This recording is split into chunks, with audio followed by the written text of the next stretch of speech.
Right, this is the coach you're about to start building. It's a 3-compartment long wheelbase Victorian style coach with bow sides. It's fitted with binny couplings and binny wheels, although this particular version you're looking at the moment is fitted with a Slater's metal wheels. It's in 32mm, the kit you're about to build. It comes with a removable roof, inside detail, slatted seatings, and the roof is fitted with strip lighting, which comes as standard with the kit, which I'll just light up. There we go. And I'll keep the roof off while I turn the wagon over so you can see the underside of it. And on the underside we have detailed braking gear. The axles run in bull races, so it's nice and free running. That's about all I can explain on the underside. It's a relatively straightforward kit to build. Just go through the full instructions first, do a dry build. Any questions, then obviously you can email me.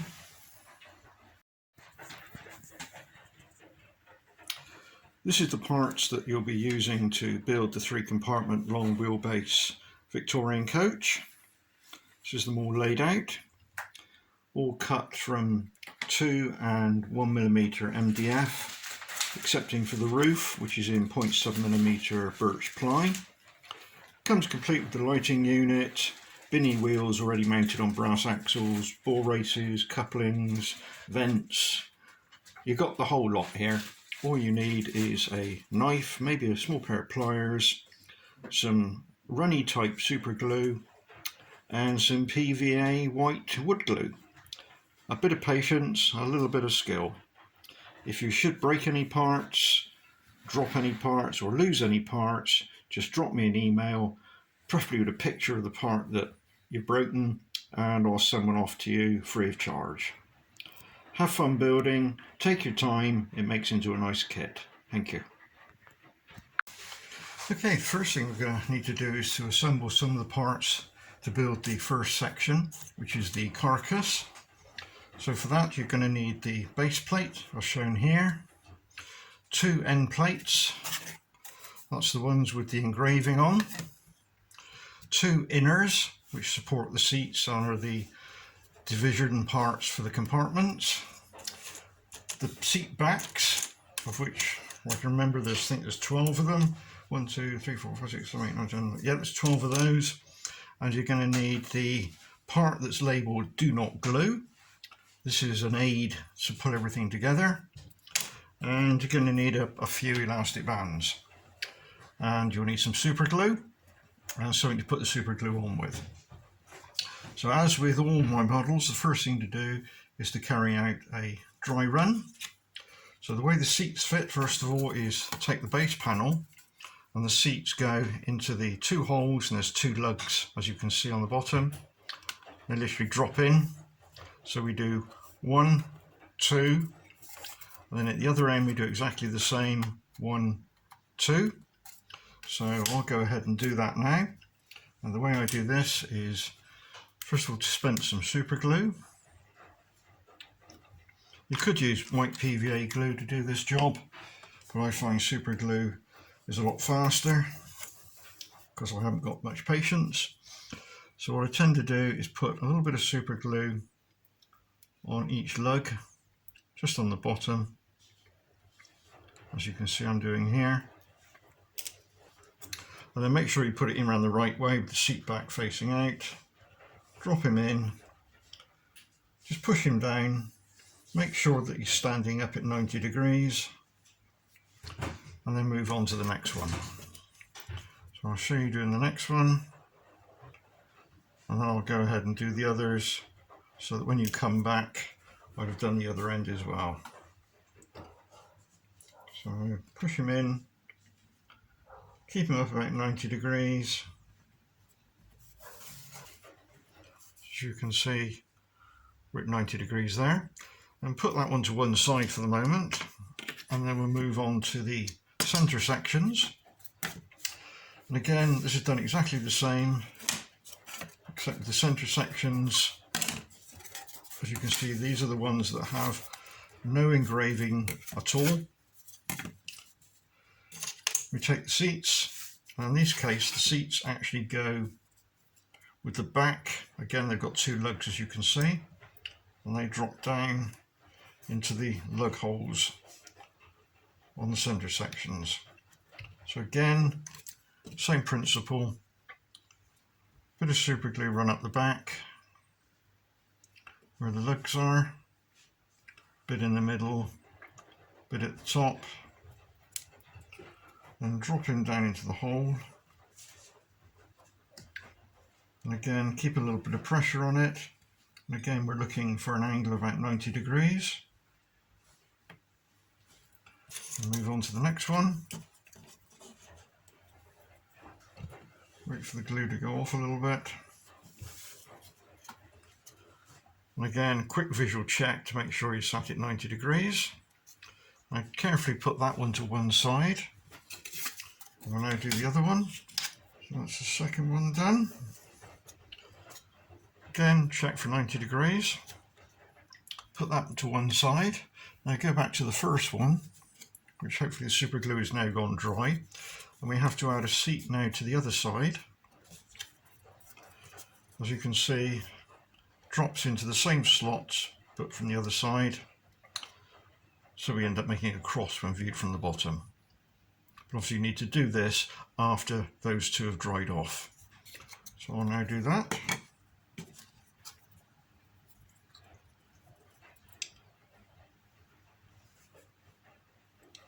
Again, same principle, and chucking super glue everywhere.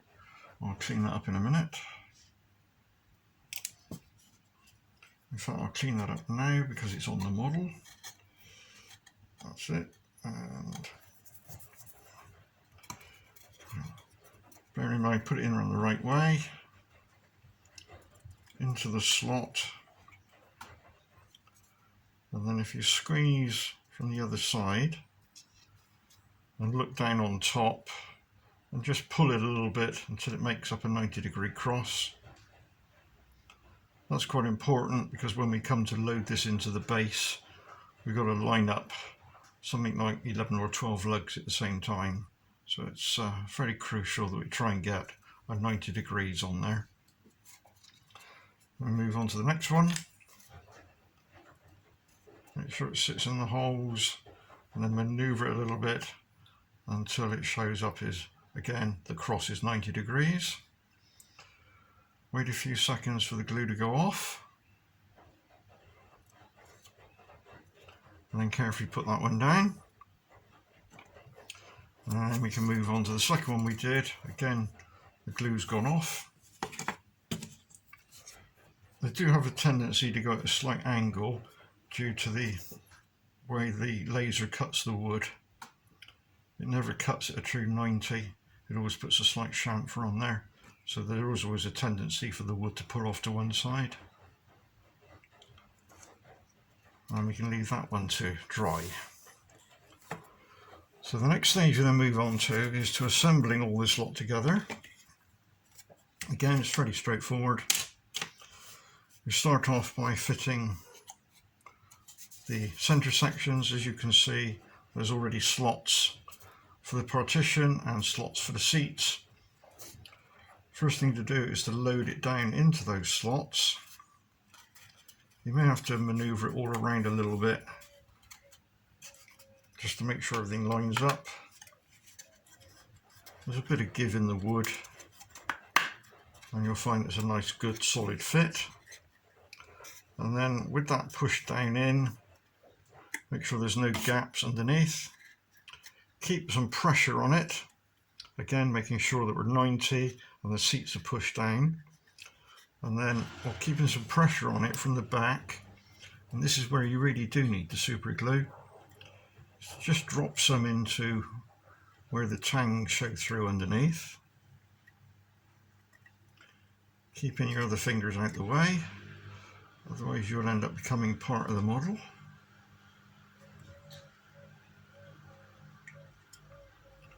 Make sure it soaks down thoroughly.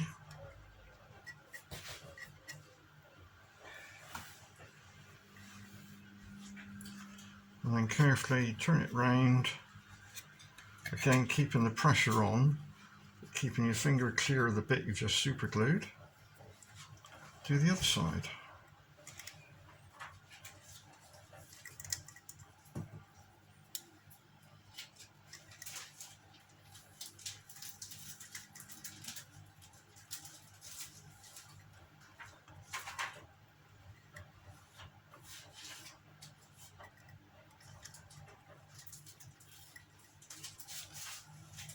And then last of all, do the middle one.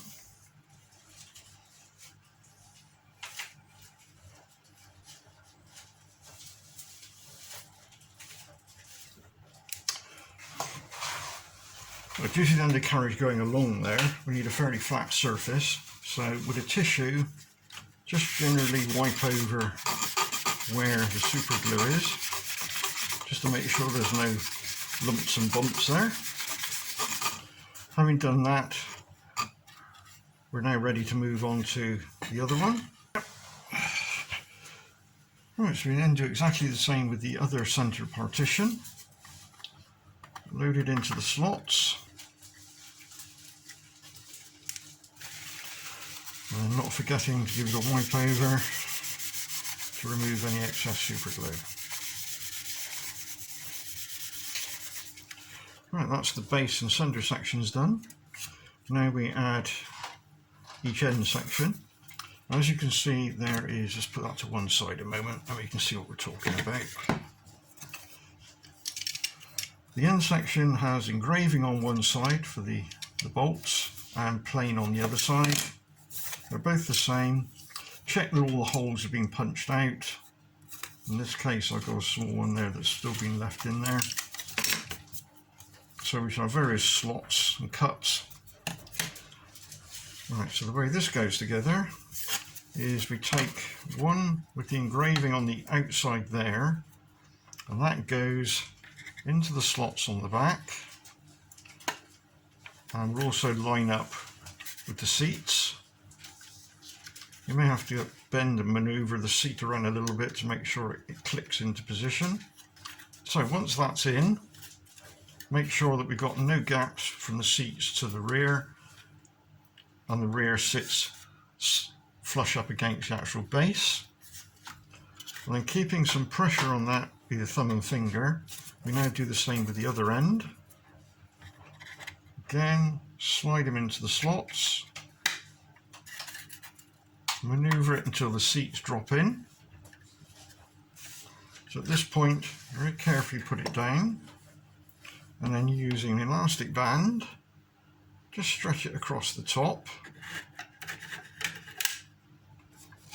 And now we need to insert the part that says do not glue. This is purely to make sure everything is spaced out correctly. It's fairly self-explanatory how it goes. So check, we've got a straight edge running along there, it's not bowed. Elastic band's pulling in. Now we can double check the actual seats are being pulled in correctly from each end.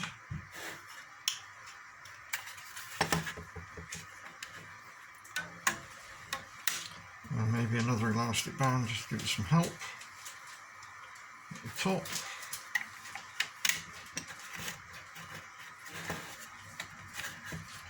Right, and we can then glue this into position. So we start off by laying it down flat. The first we want to do is to glue the actual end piece to the base. You can see the lugs sticking through there. Now we don't want to glue those because when we put the overlay on, it only just covers up where those show through. So we don't want any glue showing on this surface at all. So the best place to glue it is in the corner where the end plate butts up against the underside. So by keeping some pressure on there, just run a bit of fillet of super glue just where the lugs are. So that's one in the end, one in the middle, and one down that end. And using the runny super glue, it'll wick through.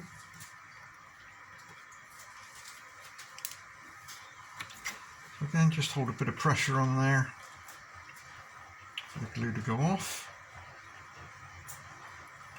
Give that maybe 5-10 seconds.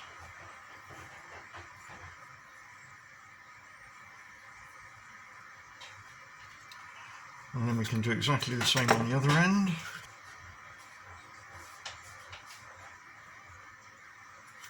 And then we can move up to where the seats are. You may have a slight gap if you haven't quite done it in 90 degrees. So just pull it in, do one seat at a time. And then what I would do is run some super glue on the inside area where I'm pointing now. That way it isn't seen when the seats are put in. They will cover up the glue line. Just run a fillet of glue all the way down the seat end.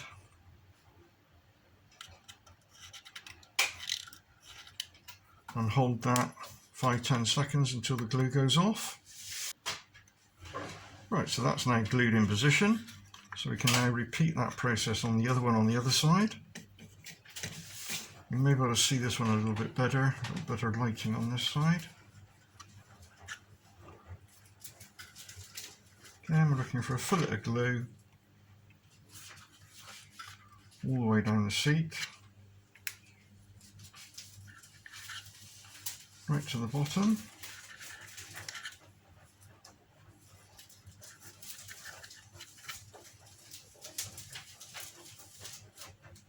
Right to the top. Again, that will do a capillary action, we'll go through. And then when we're happy that's staying in position, we can move to the other end and we repeat the process this end. So you're happy that the glue's gone off. Now we add a little bit of reinforcement super glue, and that wants to go where the seat and the corner and the bottom join, as you can see I'm doing there, and again on that side, and right in the middle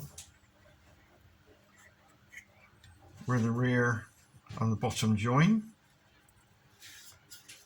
Don't come right out to the edge, otherwise that's going to interfere with some of the other parts we have to fit. Then we do exactly the same at the other end.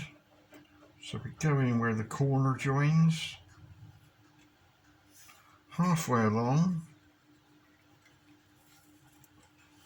and again where the corner joins. And we do the same with the centre sections, except we only need to do it just where the corner is. Do that on both sides. May not be that necessary, but it just adds that rigidity to it. That's that side, that side, that side, and that side. Right, so that completes the basic carcass.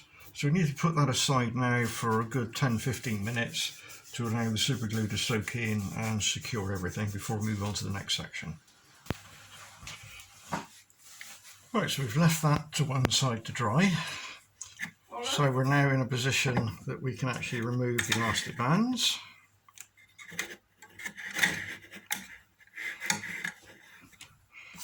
And we leave the top part that says do not glue in position, as that's going to help us with the alignment.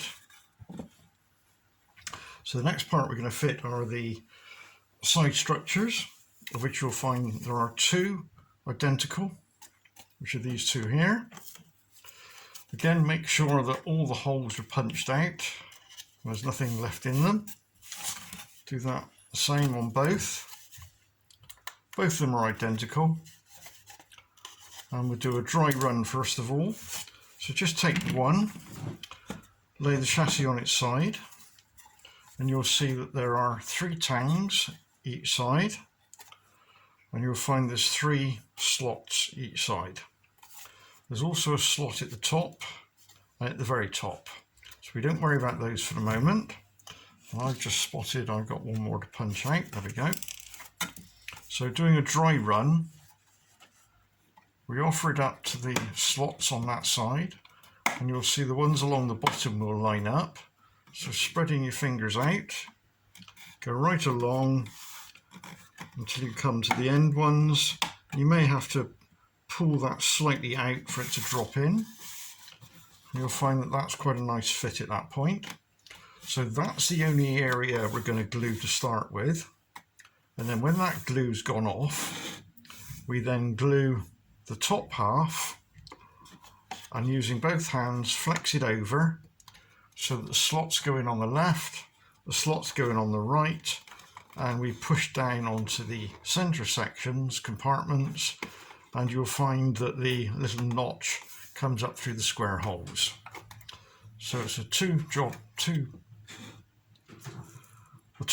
sequence. So we'll start off by doing the ones that run along the bottom. So again, this really can only be done with super glue. And the way I tend to do it, right, so using some super glue, we put a little bit in each of the slots, each end.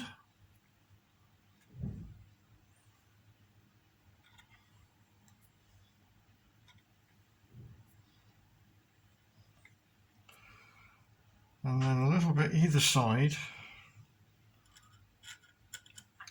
of the tangs that stick out from the base.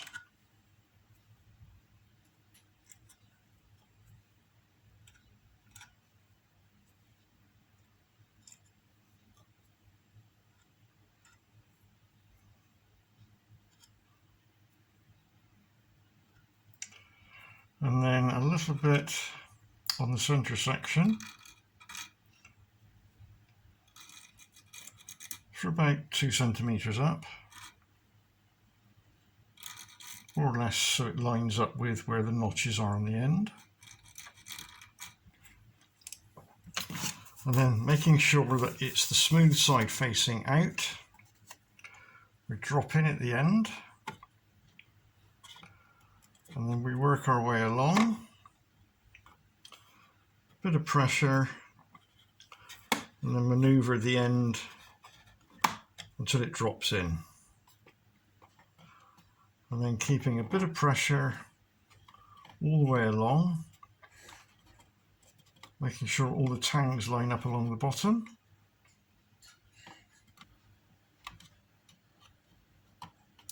And then when that's gone off, a small piece of tissue,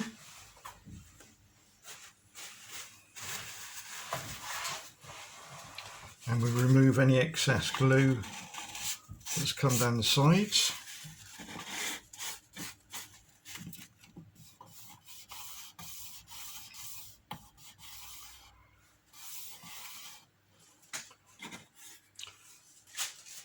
If we turn it on its back,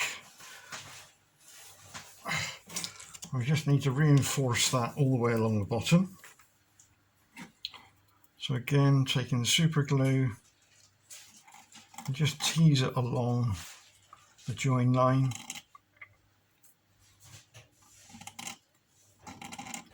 So that there's like a capillary action.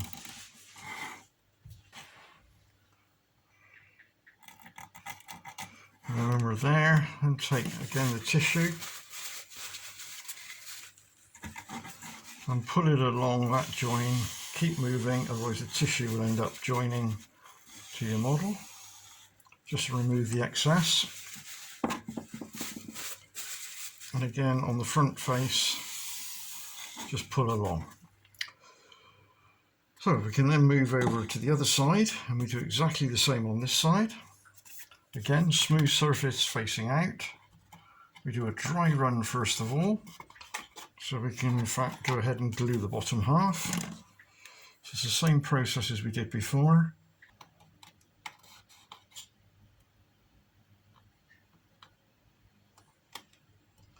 Making sure it's pushed down firmly at the ends. As before, take a tissue, remove any excess from the ends.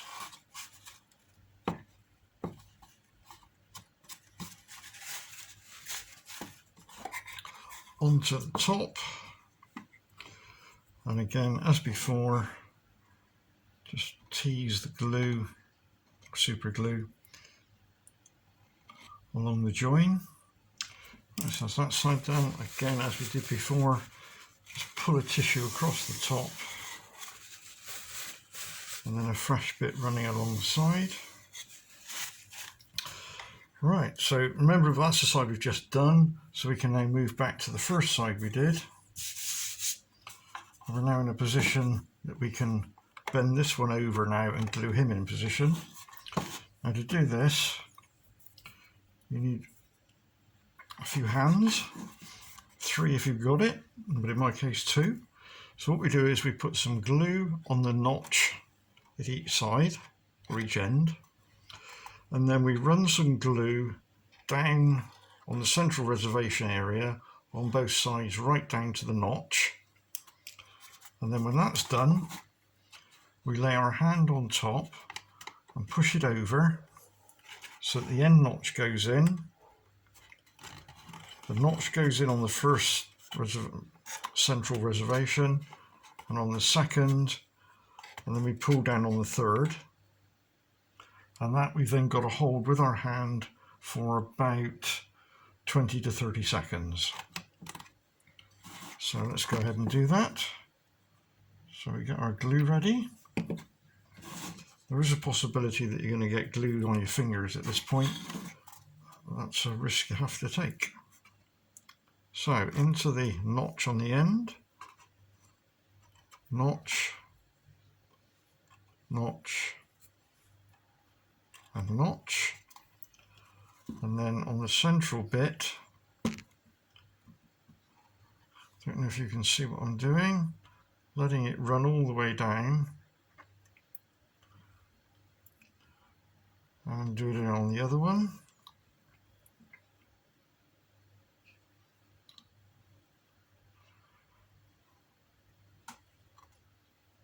And then just a bit more on the top, a bit more on the top. So we then lay it on the flat surface. I have to angle it slightly for my hand. So we go down into the end. I'm pushing down on the reservation in the middle, and that one, making sure that the notch is coming up through.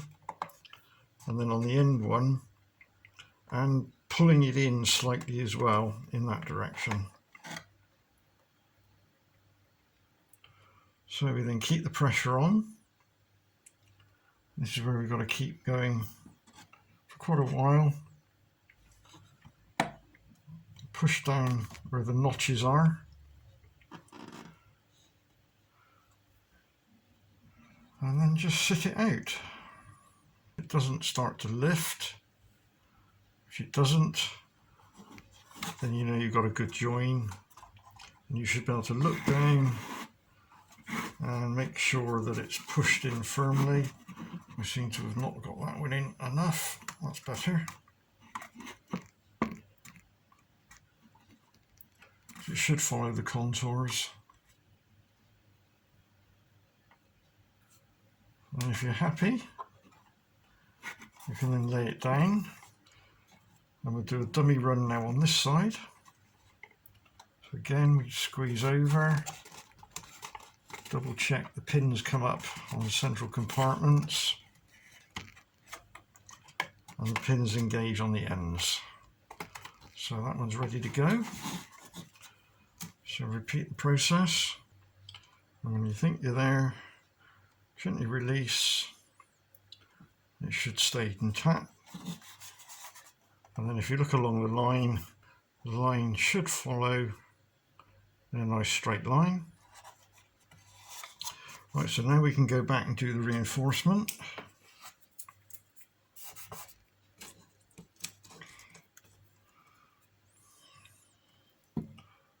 And for that, I just run some super glue on the central parts down one side, so that it soaks through.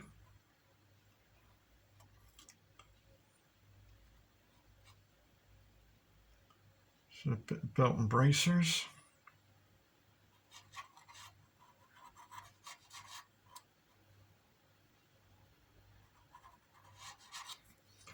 Go all the way to the bottom.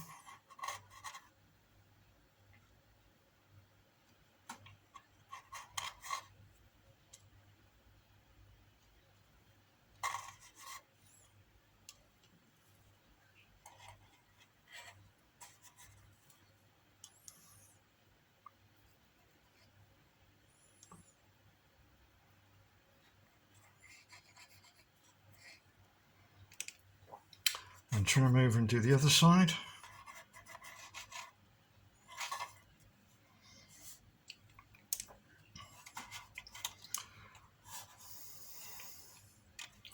Right, and then just a little bit more reinforcement. Where the tangs are, we need to put some glue on the inside. So again, that's just a little bit at the top. And then the next one down. And just a couple at the very bottom. We need to do that in all four corners.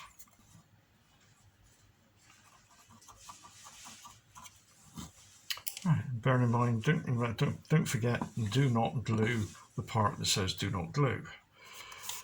Right, so we can then put that to one side, and that must thoroughly dry before we move on to the next section.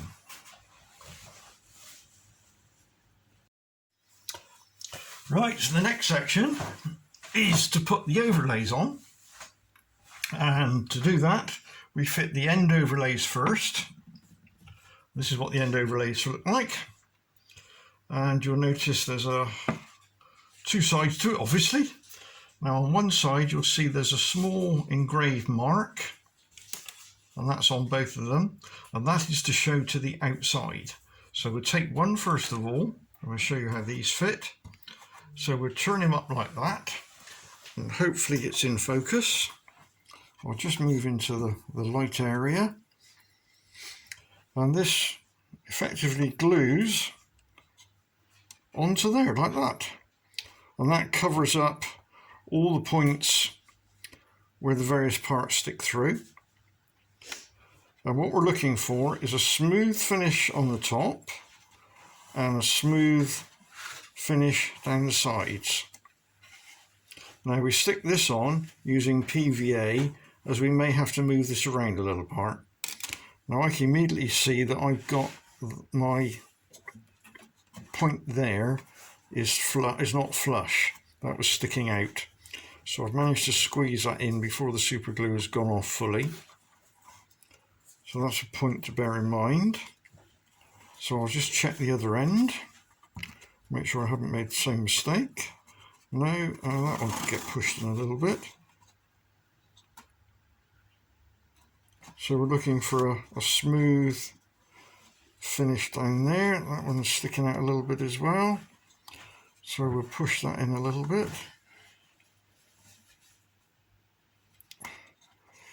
And the same on the other side.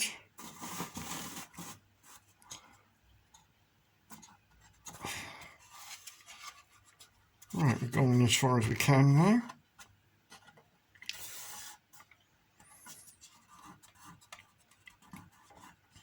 Right, so as we were saying, these are the overlays, that's where they go. And what we tend to do is on this side, is to give it a coat of PVA, and then drop it on, manoeuvre it into the right position. Again, so we're smooth on the sides and the top. And gently push down, and then we go around with a knife and just scrape away any excess PVA that's come through. So that's the next task we will do. So I'll just get my PVA glue ready, and for this I use a standard Evo stick type wood glue, as you can see there, nothing fancy. So what I'll do is I'll move that out of the way for the moment, and we'll apply the glue. This is where you'll need a tissue. But make sure you're applying it to the side that doesn't have the mark. And what I tend to do is just go around, and there we go. Just put a few little dobs where the pieces join. Don't need much. And then I just put a little piece where it's between. And that's sufficient. And then just with your finger, just spread it around. No need to really rush this, because the glue does stay sort of a runny state really until it starts to get pushed against the part you're about to join to. As you can see, I haven't got very much on there. Obviously clean your finger off and then get your end of your wagon ready. I'll just bring into the light so you can see. And then we turn them over, and then don't worry about the bits of glue you can see. You lower him down into roughly the right position, and then slide him to the top so it's flush at the top. Keep your finger and thumb at the bottom end and just manoeuvre it around until it feels good all the way around. There's no great science to this.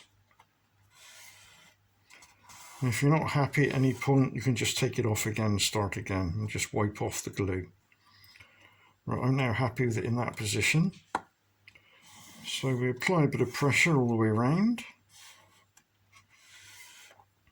Double check it's nice and smooth up top and bottom.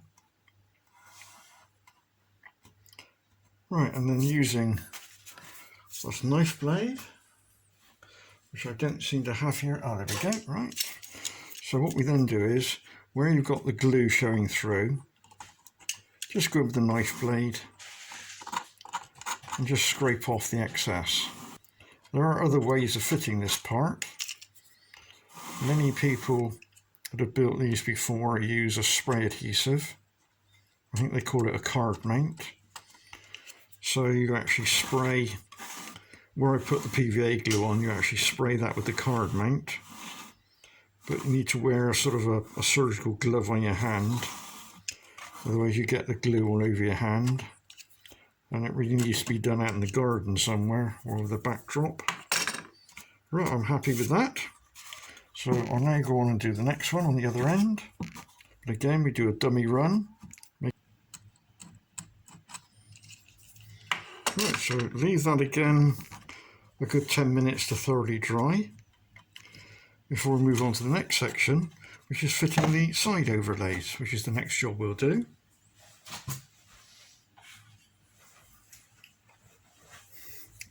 And these are the side overlays. It's fairly obvious how they go, and that's obviously upside down. Now the way they fit in is, if you lower them in, you'll find there's a natural ledge which they'll go against. And if you put your thumbs over that ledge and then shift it backwards and forwards, you'll find it's flush at the end. And then doing a dummy run, just spread your fingers along there. And you'll find that door handle holes will line up with the slight curve of the cutout.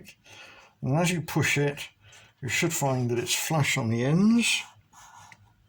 Maybe a bit slight overhang, or maybe not. It's because of the tolerance of the wood. I can't do much about that, I'm afraid. And then across the top, again, we should more or less be flush across the top. Now this is a difficult one to do, as we have to do it with two lots of glues. So what we've got to do is, again, I'll try and explain it before we do it. We end up putting a PVA glue right from there up, so that's there. So PVA is done all along there, and then we put some small amounts of super glue along the bottom section. And the reason it's done like that is that when we lower it in, which we'll do as I'm holding it now, so you lower it in so it's on the notches, and then drop down and gently and very quickly move it until it's flush. And that then locks, because of the super glue, locks the bottom half in. You've then got time to gently roll your hand over the top half Because it's such a skinny, flexible design, you're able to, as you can see I'm doing here, you can pull it left or right without affecting the bottom, so you get a flush join at each end. So this is not an easy job to do. You only get one shot at it. Should you cock it up for any reason, then take this piece off quickly, clean off the super glue, give me an email and I'll send you a replacement part. So here we go then. It won't be the first time that I've cocked it up either. So I tend to put the PVA glue on first. So first of all, get your super glue ready. This is all against the clock, we have to do this as well. So get your white PVA glue going. And again, it's from about there that you use the PVA. As you can see what I'm doing. And then just put a little blob on where the joins are. And then there we can put quite a lot in. And then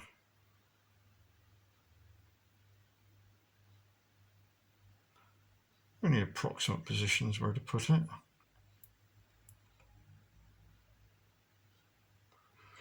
Okay, so at this point now, what I should have done, of course, is added a little bit more just there. I forgot to do that. So we'll put some just on each of those points.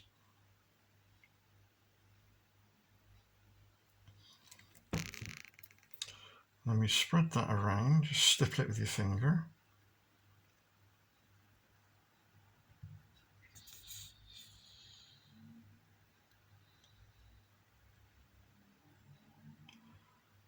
Right, okay, like that.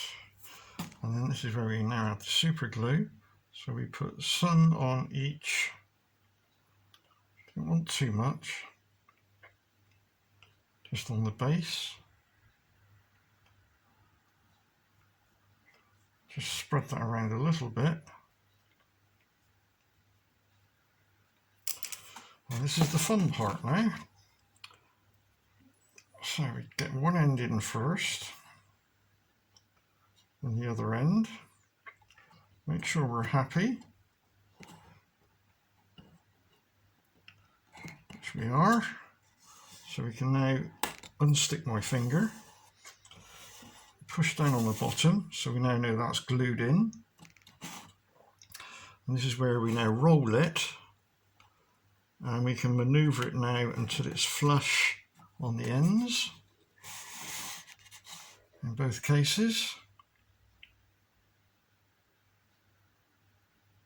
And just hold that in position. Now the other thing you can use at this point is clothes pegs or clamps, just to hold the top in. I've got some G clamps which I use, which I'll just go and grab hold of.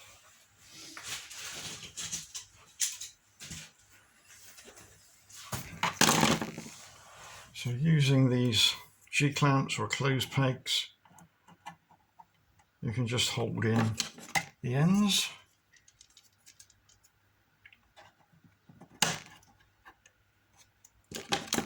And maybe a couple in the middle.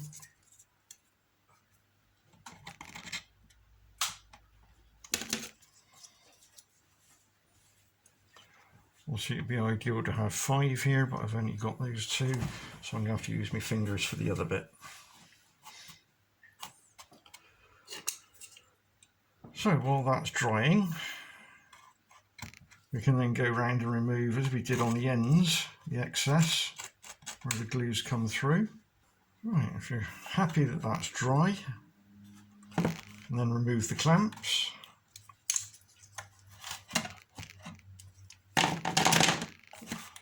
Check along that it's glued firmly.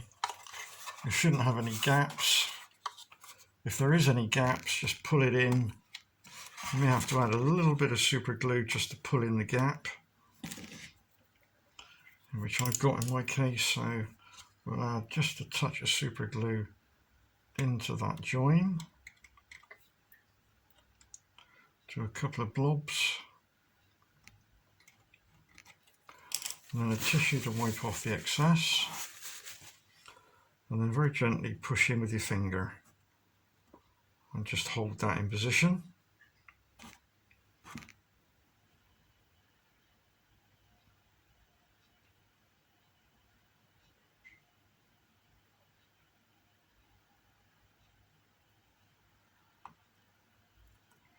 So the super glue's gone off. Double check the other end, and again we have a gap, so we have to do the same process. Super glue's gone off.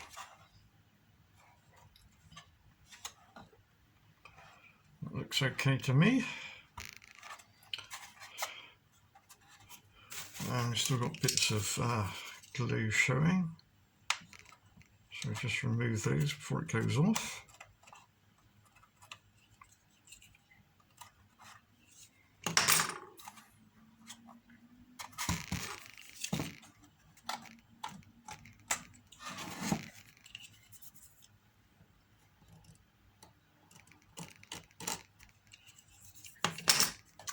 Now what you can do, if there is a gap, which I do have a gap running along there, is you can actually use the PVA glue as a filler. So if I make sure I'm filming it, yeah.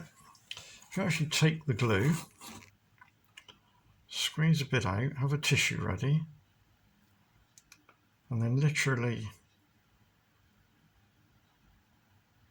push it into the slot.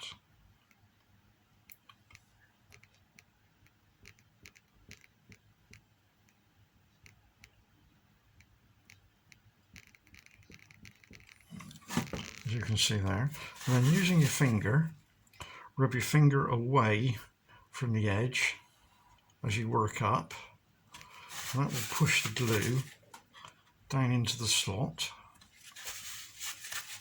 It looks a bit messy to start with. We have to do this twice. So that's the first time. And then just rub your finger up the outside to remove the excess. Just a damp finger. So it hasn't gone all the way in, but we're going to be doing that twice. So we now move to the other end, and we operate the same principle here. Across, and then wipe your finger, and again, and again, and then finger up the outside, remove the excess, and then just a damp finger wetted with a bit of spit. So that's that done. So doing the other side is exactly the same principle, so I won't bore you with filming that. When you come back, I'd have done that side, and at that point we'll move on to the next section. Right, so that's my side. So that's now both sides done for me. I've now done a fillet, a second fillet, which is filled in the gap at both ends. So I've got a nice flush surface, sides, top and bottom. A nice glue edge along the bottom as well there. So that completes the overlay section. So the next part to move on to is the roof. That's a bit more tricky to do, and is easier to do before we fit the undercarriage side. So that's the next section we will now do, is the roof.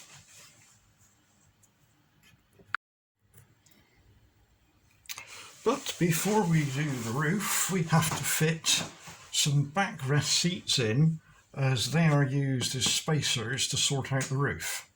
And before we can do that, it's now time to remove the part that says do not glue. So we can cut that out. Various ways of doing it. I tend to go in with a pair of snips at one of the partition areas, because that's the smallest part, and you literally just go in a pair of snips, damage the wood, and then that will then allow that part to come out. So that's that part done.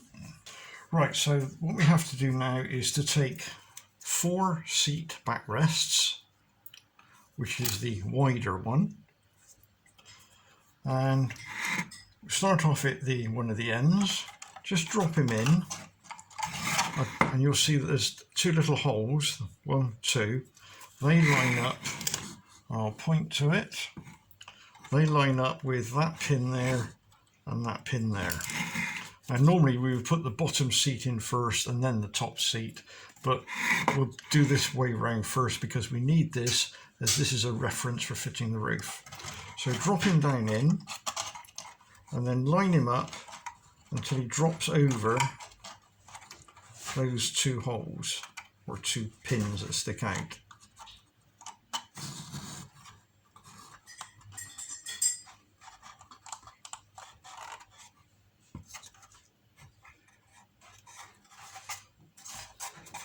Not the easiest thing to do.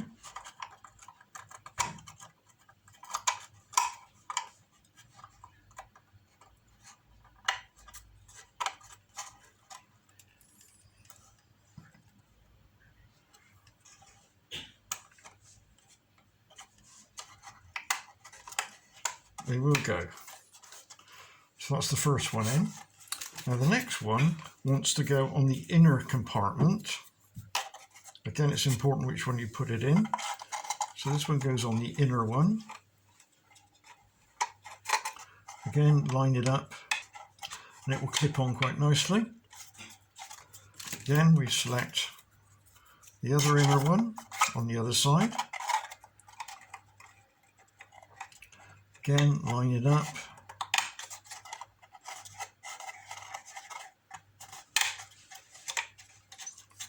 And then last of all, we do the very end one.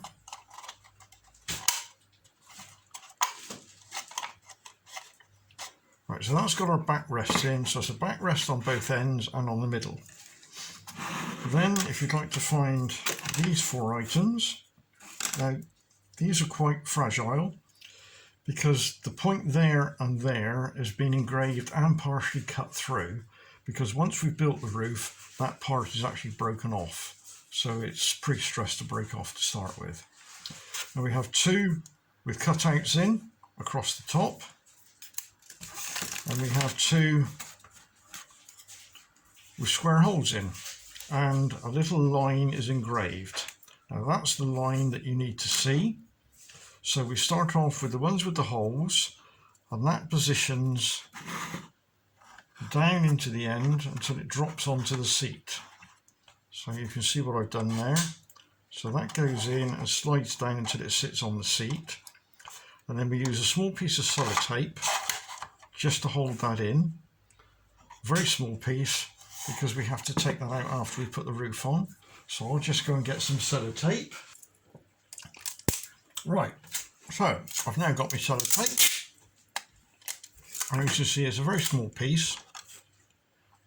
If you just lay it on there to start with, and then making sure that the line is to the outside, then you lower it down till it touches the seat, and then just gently press it in.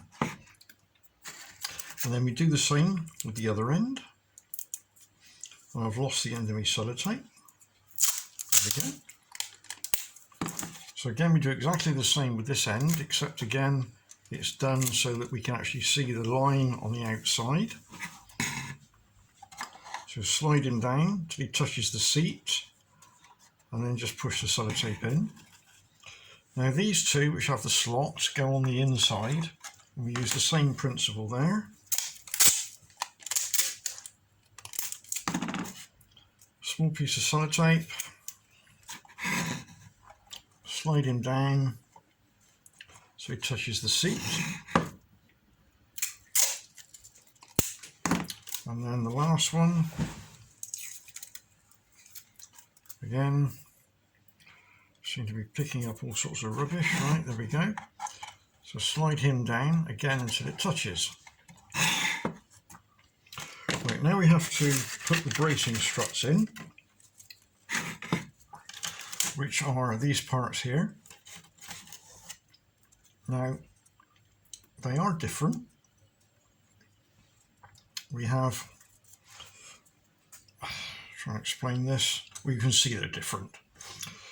They've both got, or two of them have got this funny shape here. So that's a commonality, but one of them has just 2 notches, and you can see the other one's got 2 big notches and 1 notch that end. And then if we look at the other 2, which again initially appear to be identical, but as you can see, 2 small notches and 2 big notches. Now the way they fit in is quite important. Here's one I did earlier, which you can see. So I use that as a reference. So let's try and work out how these bits go in. So if we take the one, first of all, that has the 2 tight notches, now that one goes on the outside with the notches facing down. So you can see what I'm doing. So we take it like that and we rotate it, and then we drop it into the end, and then it drops down onto the 2 slots on the central reservation bits, and then you'll have to gently bend it slightly until it drops in on the end. So I'll tighten that sideways so you can see exactly what I've done there. And then we take the next one with the cutout, and this one, again, we turn it so that the funny cutouts are facing down, and we drop them in the end, and again we pull this out at the end so we can drop him in. So again I'll tilt it sideways so you can see exactly what I've done there. Then you take the next one, which has got the big cutouts. Again, the big cutouts face down, so we go in to the notch at the end,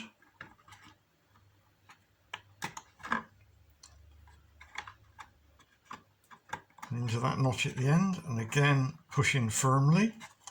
And again, if I rotate, you can see how I've done that one. And last of all is the one that has the small notches. Again, into the end, over the 2 centrals, pull it apart slightly until the end one drops in, and then push. Now when you push together, you should find there's about 1/2 to 1, maybe 1.5 millimeters of movement backwards and forwards. That's correct, because that allows, when it finally drops in, that we don't have a tight fit. So the next job to do onto that is to glue all that in position. So to enable us to glue that into position, we take our super glue. Again, this unfortunately is a job that has to be done with super glue. So we'll get that ready. Let's move the roof out of the way for the moment.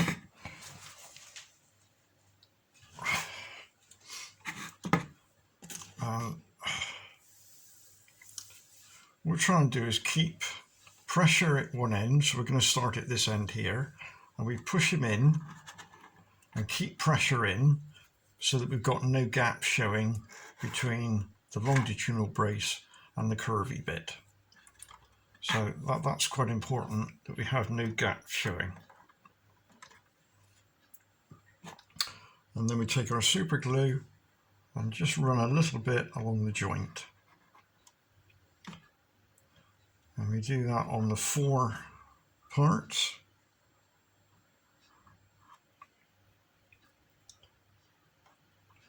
Careful not to glue your fingers in. I do that on both sides, because this part goes through quite a lot of stress when we're actually fitting the roof.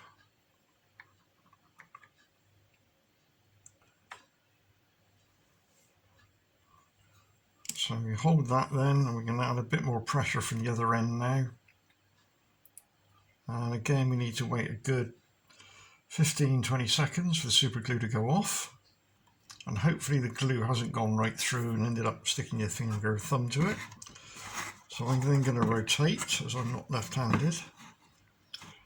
And again, we push, make sure they're all fully engaged and there's no gap showing. And we go in with our glue again. Right, and again, keep some pressure on it. Push from the other end. Happy that's gone off. We can then add the super glue to the two central sections. But here, of course, we don't need to put any pressure. Go fairly careful with this area, because you don't want the glue running down and gluing the whole lot together. So sparingly add it to each joint.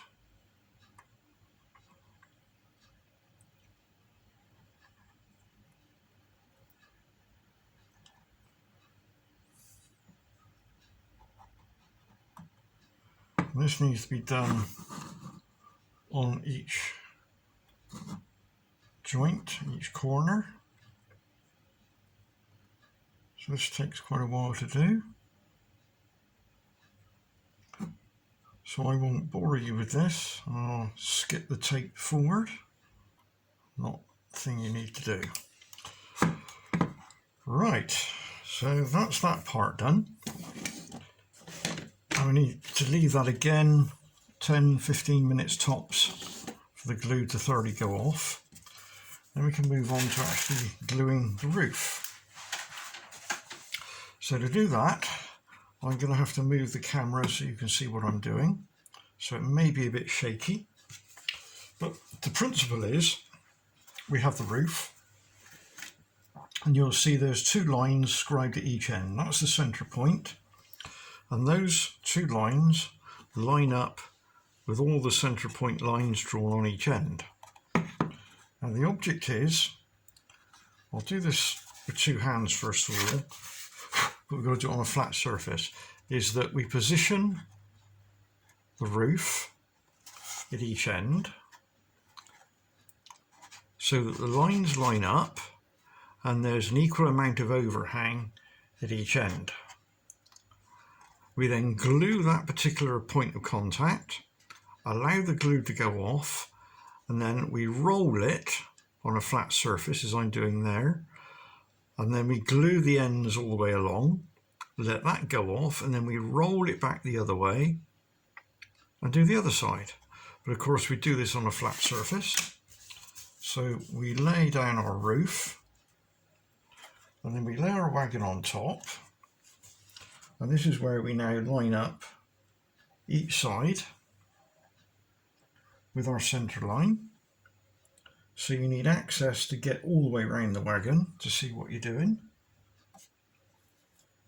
So I'll just line this up first, and then I'll bring the camera down so you can see exactly what I've done.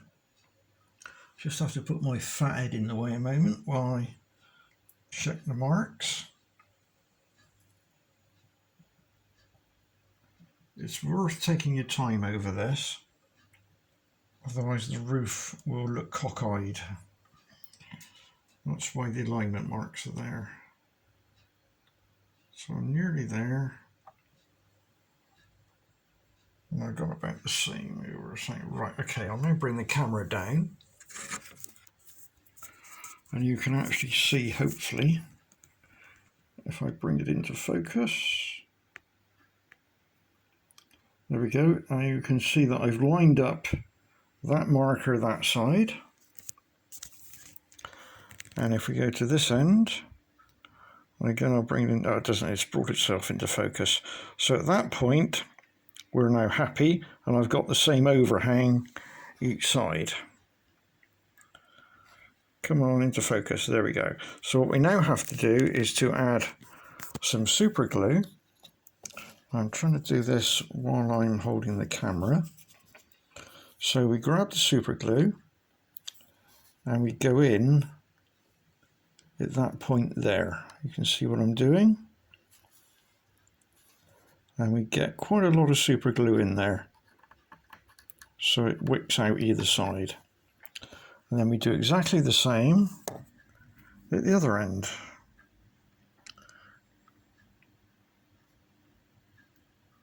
There we go. And what we then do is we walk away for 5 to 6 minutes to allow that super glue to go off, which is what I will now do. Right, so I've left mine the 15 minutes for the glue to thoroughly dry. So what we can now see is that if I was to rotate it, as you can see, it follows the roof line. So what we have to do now is, keeping it on a flat surface, we have to apply glue, bring it into focus, there we go, there, there, there, and there. And then once we've got the super glue in those positions, we then rotate on a flat surface until it's pushing down hard onto those edges, and then we must hold that for about 3 to 4 minutes. So I will now put the glue in, so you can see me doing that, but I'm then going to have to put the camera down because I can't hold the camera and rotate it at the same time. So first of all, we put the glue in. Where are we going in there? Again, it's a super glue. Be quite liberal with how much you put in here, as I'm being, because it will soak in. Right, at this point now, I'm going to rotate. And you can now see it's oozing the glue out. So I'm now going to stop recording, and when you come back, I'll be in a position to release it. Right, camera's back on again, and I've been holding this for about 5 minutes now. So moment of truth, we gently let it roll back, and we have a success. May be beneficial just to add a little bit more super glue halfway along, which I'll endeavour to try and show you. As you can see where I put it there, and halfway along on that one, and halfway along on that one. This area is not seen, so you can plaster on a little bit, and then it may be worth another roll, and again another 5 to 6 minutes, whatever, just to hold it in that position, just to give it some reinforcement, because there is quite a tension on the roof when you come to straighten it up. So when you come back, I'll have turned it round and we'll be in a position to do the other side. Right, I've now rotated the whole model around, as you can see. So what we do now is exactly the same as before. We add the glue in the 4 locations, and then we pull it over, as I'm showing here, until it's resting right on the edge.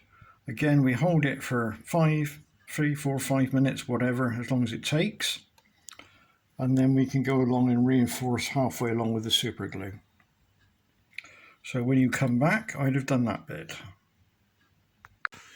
Right, so that's my side now held down. So I've been here about 5 minutes again, so I'm releasing, and hey presto, I turn it over. We have a roof that nicely follows the contours. So the next thing we have to do is to actually remove the whole lot from out of the chassis. So I'll put my camera back up to its fixed position so you can see what I'm doing. So there we go. Right, so the next task then is to actually remove the sellotape from inside. And to do that, we use something like a kitchen knife, which I'll just go and get. I don't know which one I've got here, it's a bit posh, so you better not tell her indoors I've got it, otherwise I'm in deep trouble again. Right, so what we do is, we pass the knife in through one of the windows, and you can just about get to the sellotape to prise it up out the way. Take your time over this, because we don't want to damage anything. And after all, there's only 4 pieces of sellotape to remove. So that's the first one done. So then we move on to the second one. Again in through the window.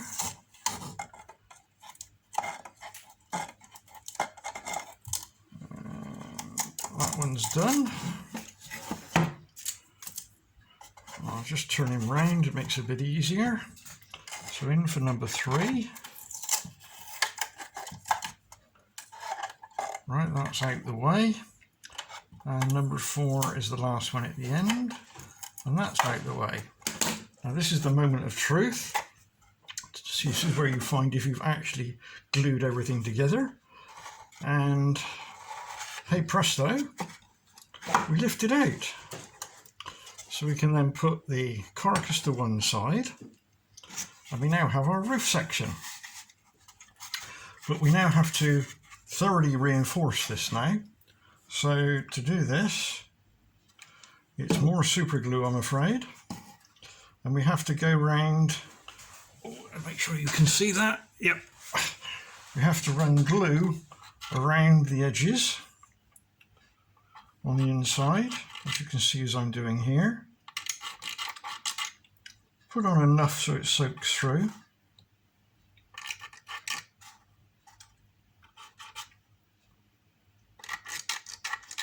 Again, spread it around, and then with your fingers just gently push your fingers across the top, thumbs underneath, and you need to hold that again between 1 minute and 2 minutes. And then we move on to the next section down. We'll do exactly the same.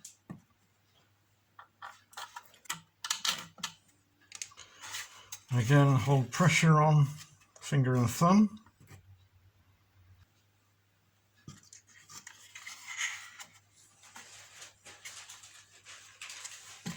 And the next section. Same process. And then last is to do the end again, or the other end.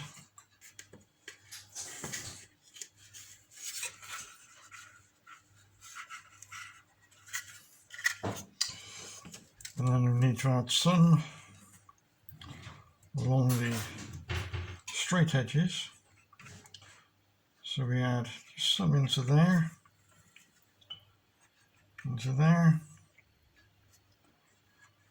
into there. We'll do the same on the other side.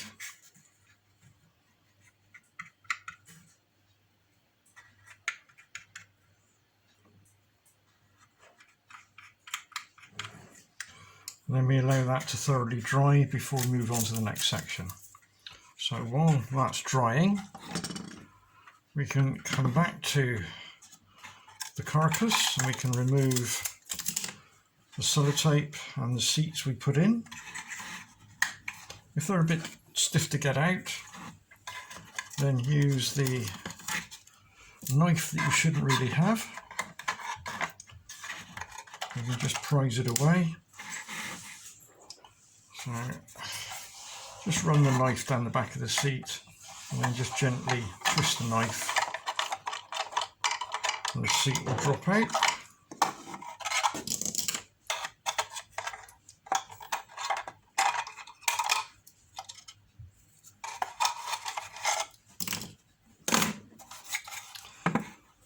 So while we're waiting for the super glue to dry on the roof, we can go ahead and add the vents. Right, this is what the vents look like. Very straightforward. They are quite fragile. And I found it's best to put the, what I would call the dirty side, so you can see it. Now the way these go, these drop into above each door, and I found the best way to do that is to take some white PVA glue, make a little dollop on your board, hardly anything there, and then using a cocktail stick, right, we can. Now I don't want much to do this, otherwise it'll show through, so I tend to put just a little dollop there, and a little dollop there, and then taking the vent, just position it on, hold it with your finger, drop it down. You'll get some glue will ooze up through the slots, can't do anything about that. And then just gently maneuver it until it lines up with the markings underneath. And then you can move on to the second one, which I will do. Again, smallest amount of glue, just tacks it in place. Take your second one, lay him on, and push down the other end. And again, maneuver it until you're happy that it's central. And then you can do the third one.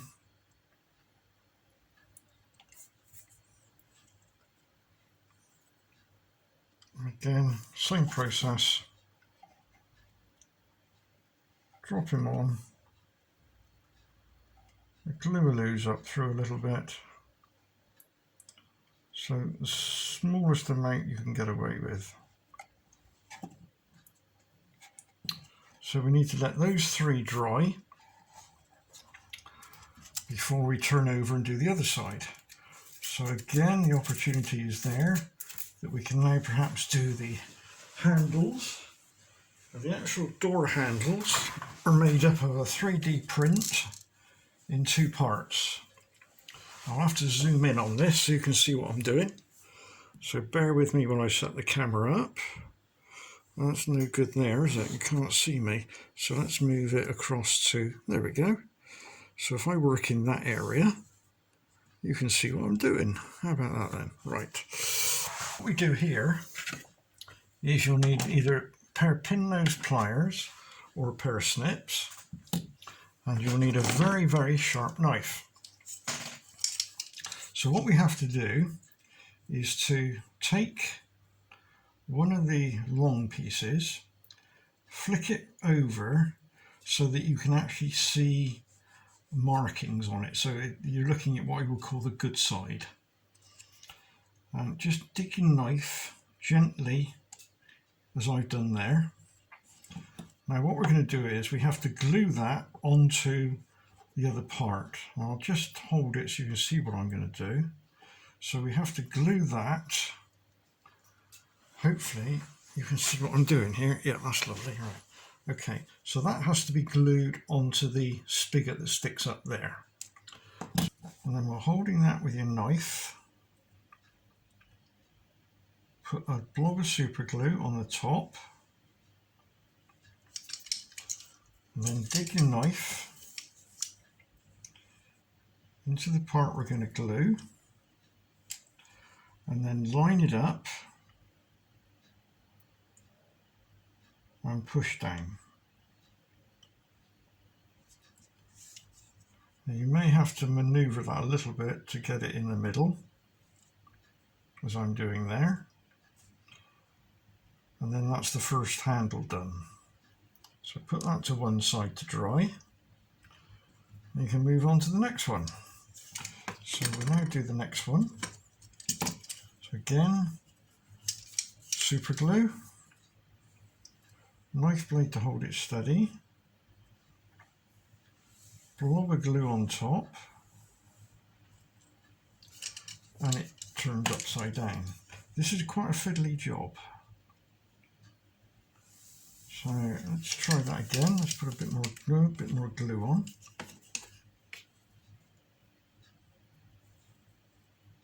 The alternative is to buy ready-made brass handles, which are available, but they're a little bit expensive, which is why I came up with this principle. But it works, you just got to take your time doing that. So on we go, looking to get it halfway over, and we line it up, and make sure we seem to have stuck this one to the board. Right, there we go, that's better. So if I now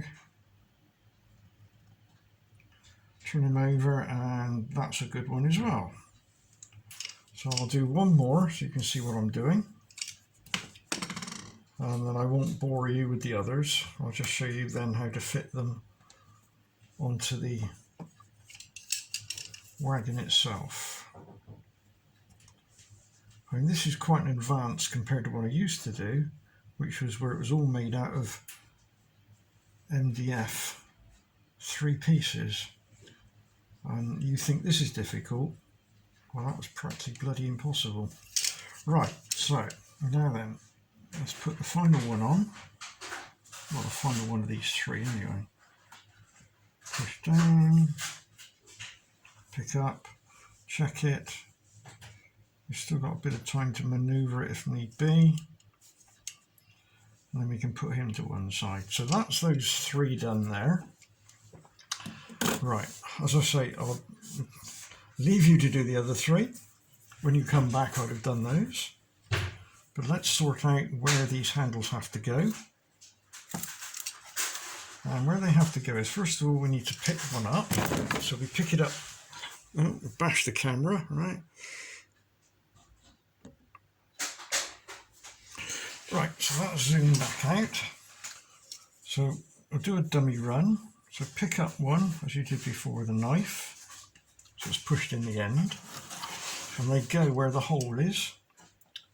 And they literally just glue into there. So we add a little bit of super glue where the hole area is. Doesn't need a lot. And then with the handle facing across, as that would be the closed position, we manoeuvre him in. In my case, I've put it in the wrong place. It shows it is half open, which is no good at all. Right, there we go. So that's the first handle in. Then we go to the second one.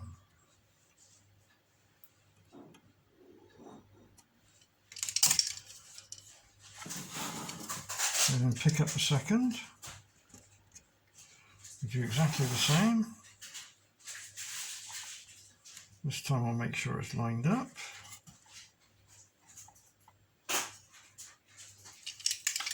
And then we do the final one, or the final one on this side, should I say.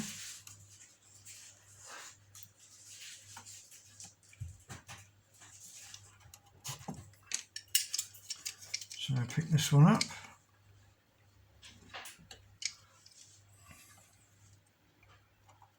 And I drop him in.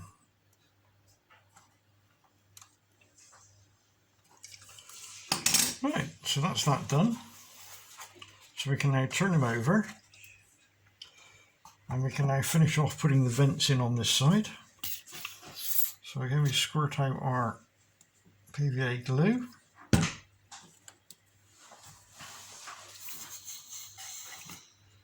Right, that's better.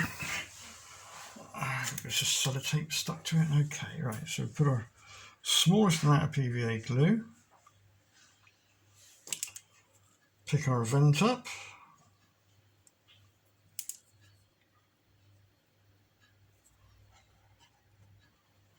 And lay him on. Now when you're actually, what we've just done just this moment ago was the door handles. There are a couple of spares put in with the kit. Because it's not the easiest thing to do, and chances are you can either lose it, break it, stick it to your finger, stick it to the table. There's a few spares for you to try and get it right. It's a bit too much on there. There we go. So we now fit the next one.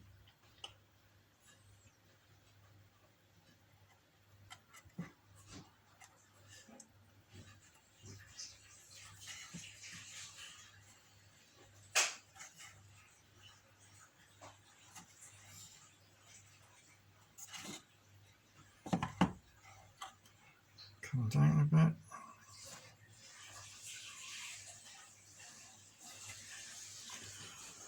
And number 3.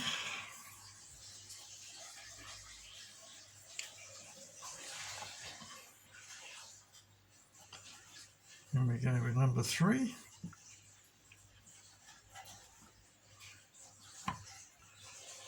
So that's done. Right, I'm now going to do the remaining handles.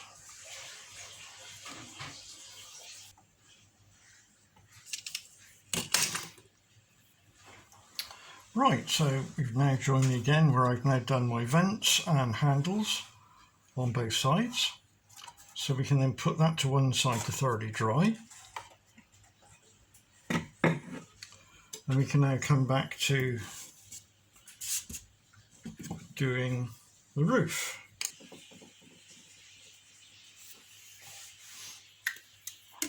Right, back to the roof. So we've now glued all the way along, so we can now break off these partitions or break off these supports. So it's just a case of grabbing hold of it firmly and then backwards and forwards until they break off. So I'll just show you another one there. So firmly grip it and just rock it, and we rock it. So we can throw those parts away, and then making sure that the glue is thoroughly dry on the roof, otherwise you'll never get it off again. We can then do a trial fit. So it's a case of dropping it on, and it should drop down quite nicely. Should follow the contours at both sides. You should have the same amount of overlap on both sides and both ends. And if it's built correctly, it doesn't matter which way around it goes, it will fit on there. So the next part to add to this is the lighting unit, which is straightforward.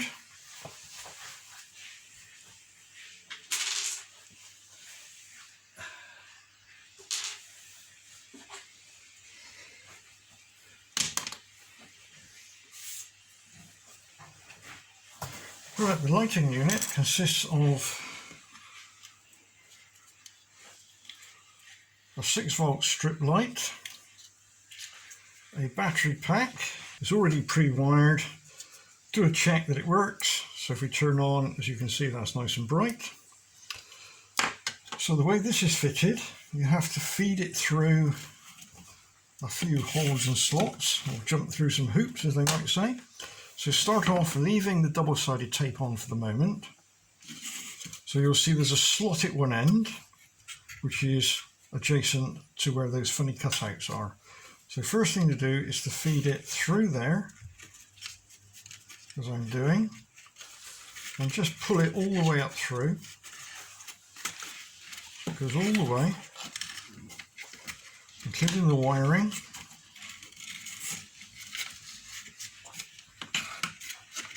So you're in the position of where I am roughly there. And then we feed down through the slot, through the second slot, and you should find that if you give the wires a bend at the end,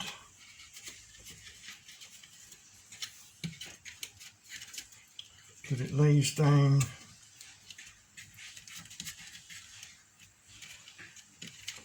with roughly 4, 4 and 4 leads there. So that's the dummy run. Now we have to do this for real. So pulling back out,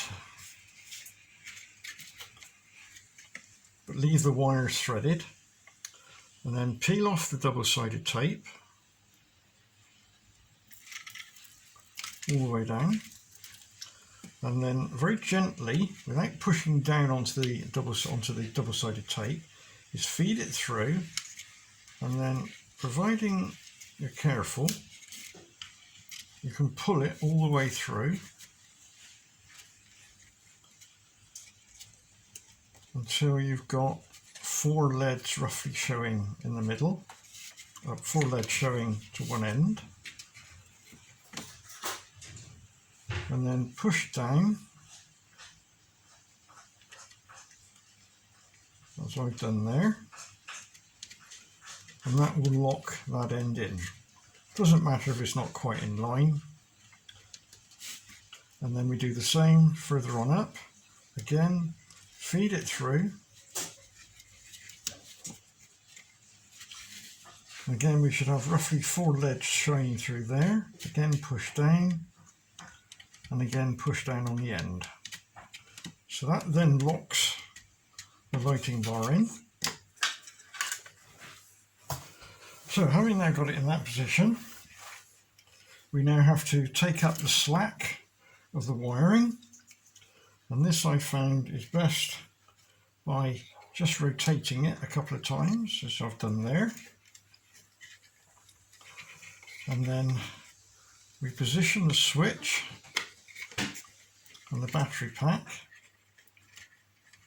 and what we're trying to do is to lose the wiring in this space we have here. It will go. So once we've got it in position, we then have our keeper plate, which is this shape here, and that just drops down into the slot and then pushed along, and that's it locked in position. So you may have to bend and maneuver the wires a bit more to make sure they stay in. So that's our lighting bar in. So we can now turn on our light by accessing the switch. And you should probably get anything up to 10 hours use out of that. So if we take that and we then take our coach and add the roof, as you can see, hopefully you can see, it does add lighting to the inside. If I turn off my overhead light, that gives a bit more of an effect. And I'll just turn off my other light. So there we have the LEDs lighting up the inside of the coach, which is quite effective. So we can now turn that off. And the next section we can do is the roof vents. Vents have little spigots on them, which will go through the small holes in the tops of the roof. They may be a tight fit.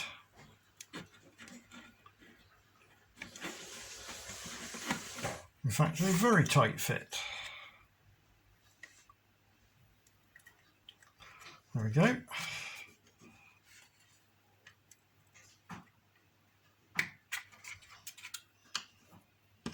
The reason that one's tight on the end is because I've left a small piece of wood in there and I didn't punch it out completely.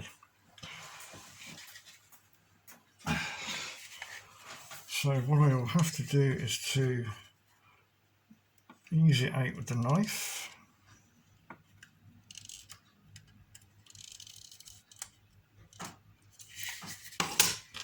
And then we should find the third vent fits in. And from what I'm aware of, these fit sideways so that the vents stick out. Now obviously you want to fit those probably after you've painted or varnished or whatever covering you're going to do on the roof. So that completes the roof section.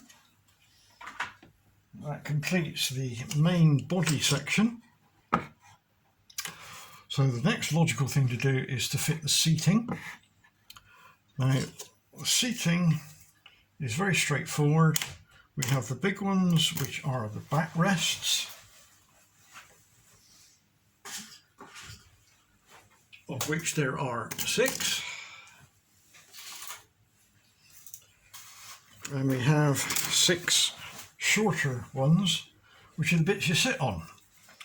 Now, you need to fit these probably after you've painted the inside, and then you can fit these and paint these after you fitted them. Choice is yours. Now there's no real right and wrong way of fitting these, except when you look at the actual wood itself, there's a darker coloured one on one side and a lighter coloured on the other. It may be that you fit it with the lighter colouring showing or the darker colouring showing. Because the way the square holes are cut with the laser, this side that I'm looking at now has got a slightly bigger square hole than that side, which is where the laser punches through. So you'll find that if you put it on that way round, so you must fit the one you sit on first, so that goes down and goes over the notches on the bottom, which is not easy to show, and it's not easy to do, but it will go with a bit of effort. There we go. So that's quite a tight fit.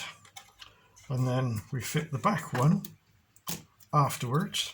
And again, using the same principle, goes down, it rests on the bottom one, and then we'll engage in the two pins. However, if you fit the other way round with the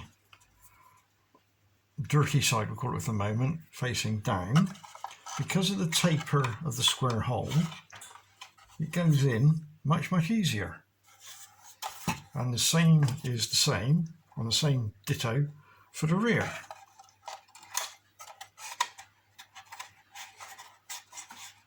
It's a much easier fit.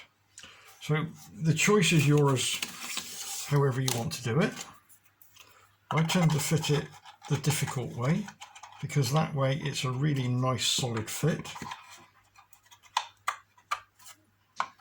And there's no way that that's going to come loose.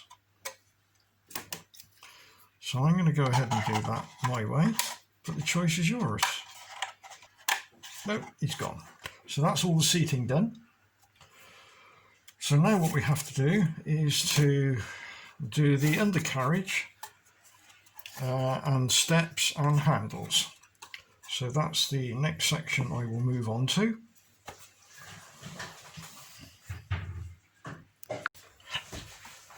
Right, so the next job we're going to now move on to is doing the undercarriage. So you need to locate items A to A, of which there are 2 of them, and the axle box covers. These are best fitted now rather than when the undercarriage is built. And to do this, again, you'll need some PVA glue, just a small amount, which I'll just get out. And you'll need a small cocktail stick or something similar to put on a small amount of glue. So the axle boxes go on with the bolt holes, the 2 that are at the top go to the top. So that's the way they fit. So just take a very small amount, a little daub in the middle, hardly anything, lower the axle box on, a little bit of pressure with your fingers, line it up with the engraving, do the same with the other one, at the other end, again just line it up with the engraving.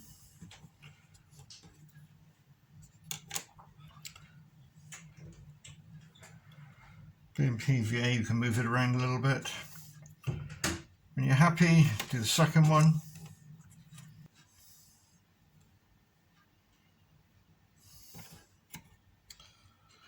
And then put both of those to one side to dry. And while they're drying, we'll move on to the next section, which is fitting the ball races. So for this, you need to find item number 4, shown here, and 4 ball races. Now these fit in from underneath. So you can see I'm doing now, it goes underneath and up into the hole. So if we turn over, we have the non-engraved side and the flange of the ball race showing. Do the same with that one. And then with the other number 4, turn him over. Or not. Drop him in. And drop him in. And then to make sure that they are flush when we glue them in, we need to find another pair. So if you also now locate item number 5, and if you turn 5 so you can't see the writing, pick up one with the ball races in and lower it on top and line up the holes and squeeze so that the actual ball race goes through and locks the two together. Turn it over, lay it onto a flat surface. That now means that the ball races are a snug flush fit with the item number 4. So we do that same with the other one. So take 5, rotate it over, lower 4 onto it, maneuver it around till the ball races flip in. So now the next task then is to actually glue the ball races in using super glue. So you need to get some of your runny super glue, which I will now do.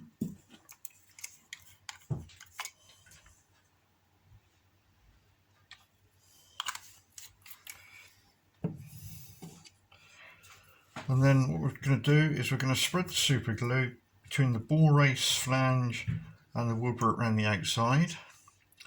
Not much is needed.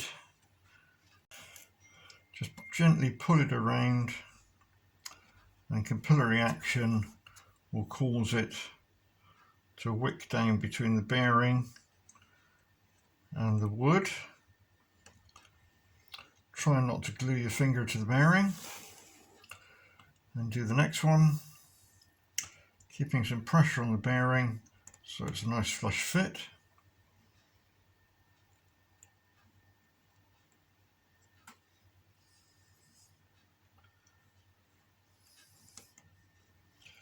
Go all the way around. Put that one to one side. We'll do the second one.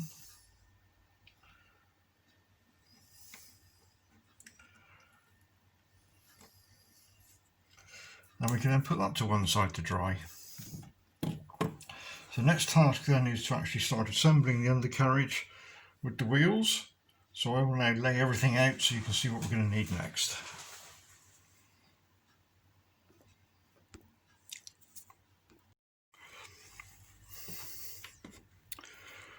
Right, to start the undercarriage, what you need to lay out, and we're going to need first are 2 of number 5, 2 of number 4, 2 of number 3, a 2A and a 2, 2 of number 1, a pair of wheels, the bodywork, and 2 spreaders.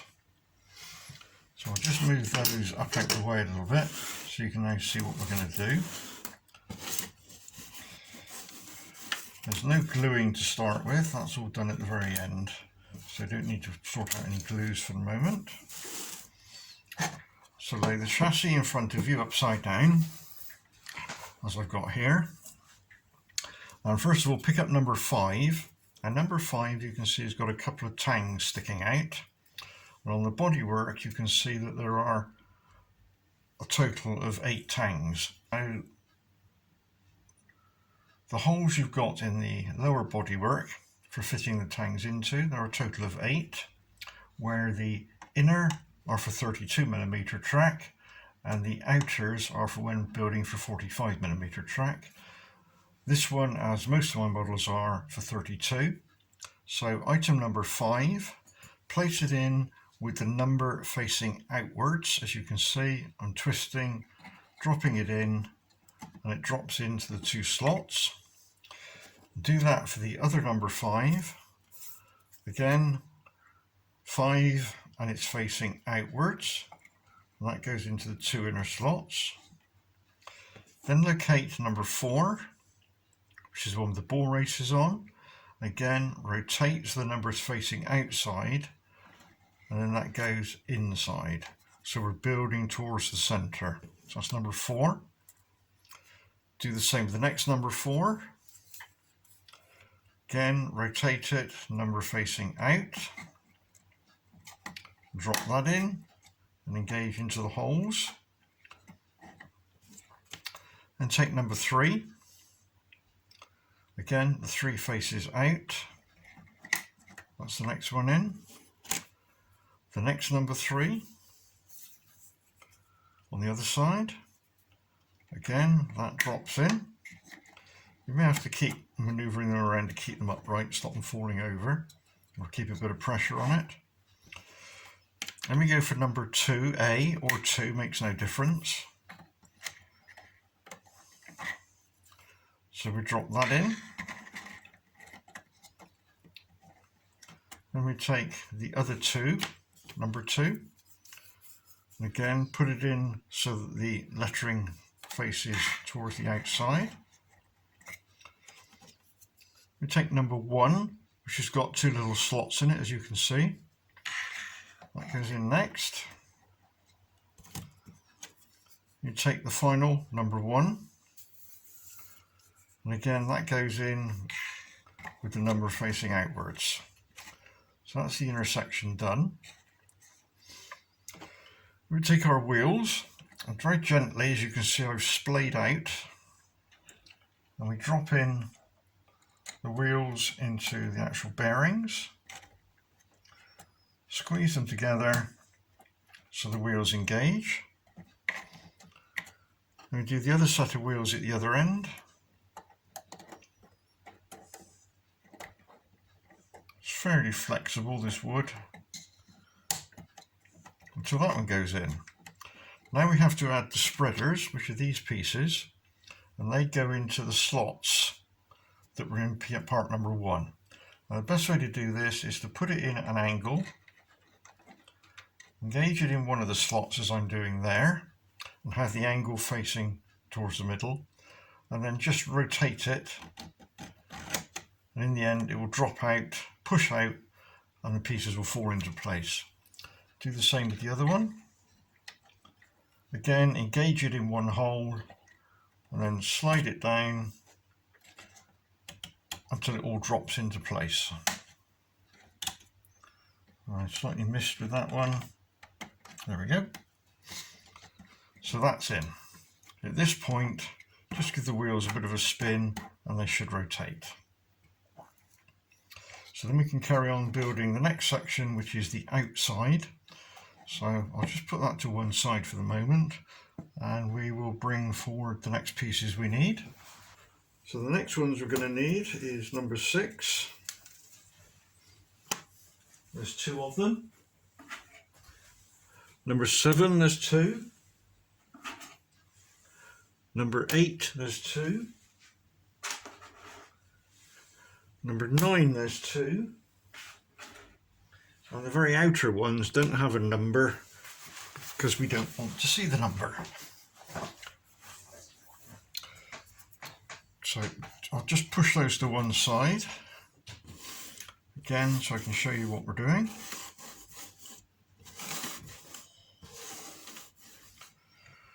Right, so take the coach.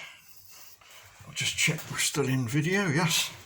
Right, so we've reached number 5, so we're going to go 6, 7, 8, 9 outer, 6, 7, 8, 9 outer. So, but before we do that, what we must do, of course, is to lubricate the bearings. Now, to lubricate the bearings, we use a standard 3-in-1 type of oil. Any all-purpose oil will do, even engine oil will do, but you want something that's runny-ish. And that has to be put very gently, very small amount, just one drop, into where you can actually see the balls of the ball race. So that's where I'm pointing there and there, just one drop in each. And then on this side, again, just one drop in there and one drop in there. And then once you've done that, just give the wheels a little bit of a spin just to get the oil moving around side on the balls. So I'll go ahead and do that.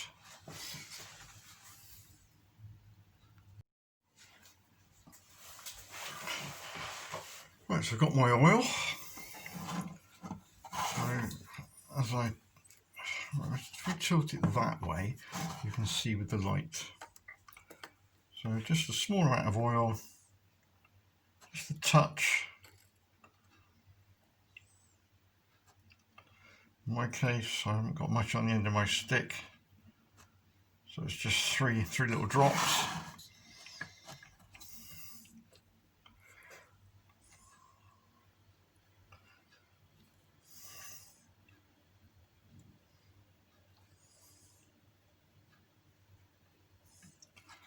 And we do the same on the other side.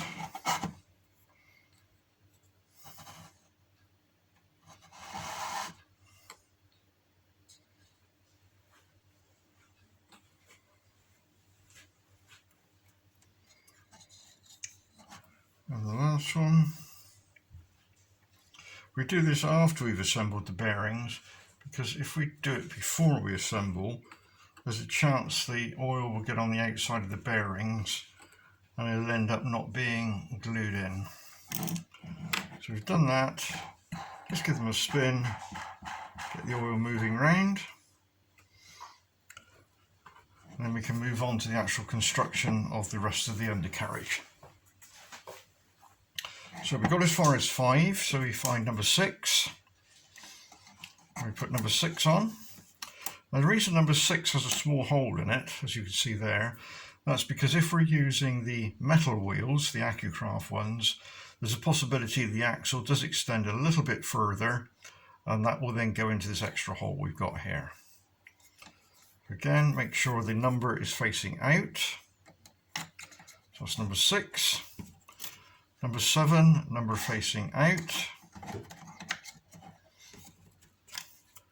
Number 7, turning round. Number facing out.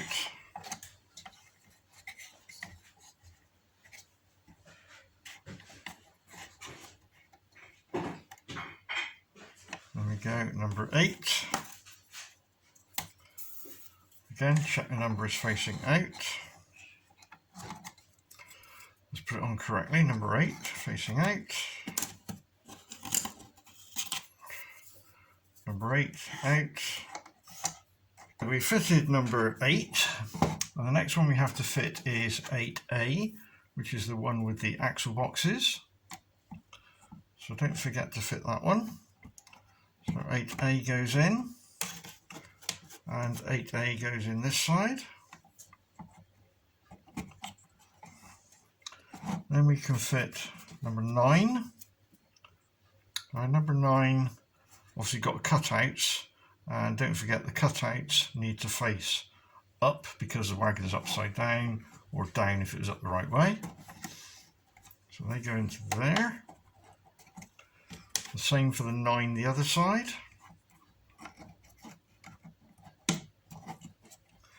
And then we fit the ones that don't have any numbers on, but have got all the rivet marks on. Again with the cutouts, line up with the existing cutouts. I'll do the same for the other side. And then when you view from the side, you should be able to see all the engraving on all the various parts. So double check that before we glue everything in position. So then we can go ahead and glue up the various sections. So to do that, so that's all of those in position, and there should be a relatively smooth finish. There may be some that are slightly higher than others. Unfortunately, that's tolerance of the cutting process, and they should be basically flush with the end panel at each end. So now we have to glue all these in position. Now this is best done using super glue again, and for this a clamp is also very, very useful, which I will just get. But again, if you don't have clamps, closed pegs, or even your fingers, you also need a tissue to wipe away excess glue. So what we start off by doing is making sure that they're pushed down firmly and squeezed together. So run your thumb over the top and then 2 fingers each side, just pull in. What we're going to be doing, I'll do a dummy run first, is running some super glue over this area, making sure it wicks down in between. And then with a clamp, I'm going to clamp that lot together. Then I'll be able to let go of my fingers. And then we'll do the same on this side. So that's what we're going to do. So push down firmly, get your super glue ready. You're not going to need an awful lot for this, but it does need to be the runny one. So just spread it around on the end so it soaks down between the panels and into the very end one.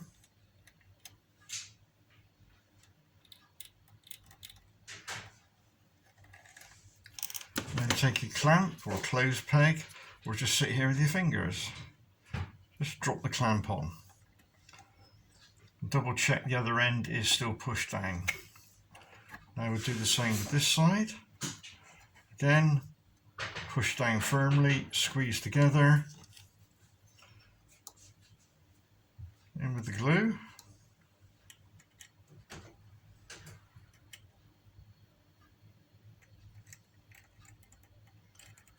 Spread it around a little bit.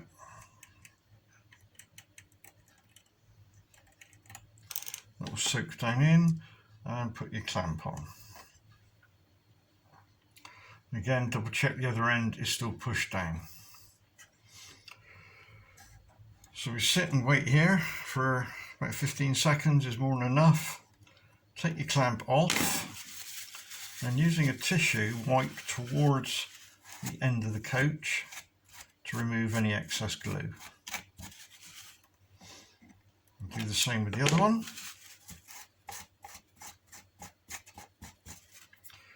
And then we can pick the coach up, turn it round, and now we repeat exactly the same this end. 10-15 seconds worth. Tissue ready.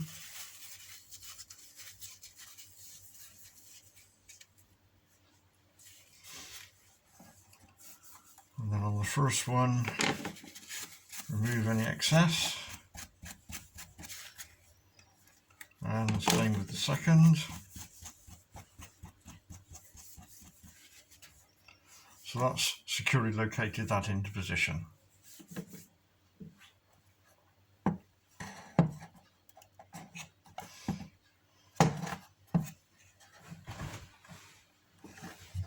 Double check that it's pulled down tight all round. Should be no gaps. So we can now move on to reinforcing that. To reinforce that, we add some glue down this edge here into the corner, so it thoroughly soaks in. The same on the other side. Don't put any glue on the outside yet because we've got another part to fit in there. And then move along to where the spreader is. Again, down the side of the spreader and just along the bottom and a little bit just on the top, and then halfway between the spreader and the end panel just put a small amount. We move to the middle section. Again, just a small amount. That will soak through and hold that one in position. And we can move to the other end and we'll repeat the whole process.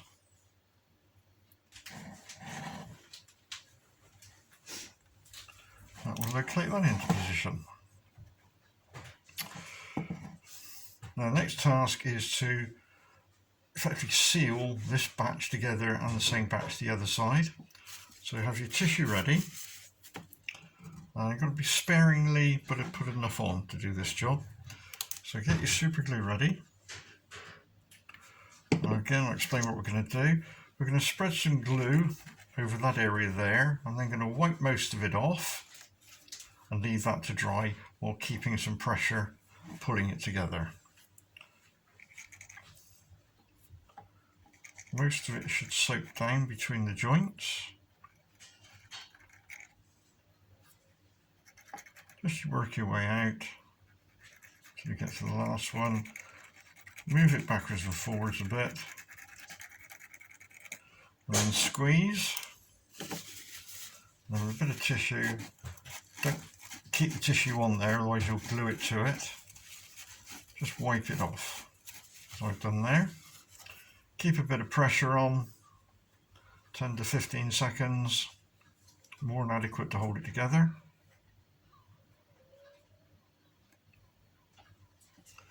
Then we turn that round and we repeat exactly the same process on this side. Bit of pressure, 15 seconds worth.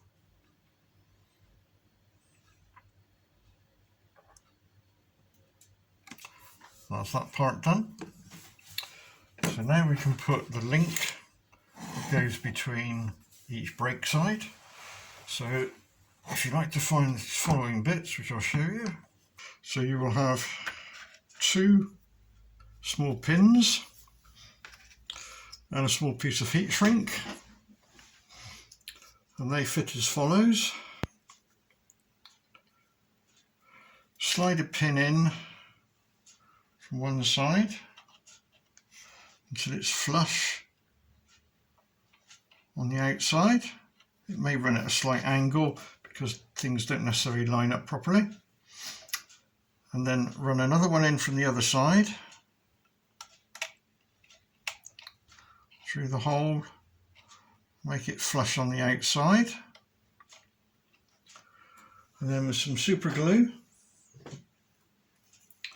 just add a small amount of super glue to the outside surface where it pokes through. Do that on both sides. And then just a little bit where it comes through.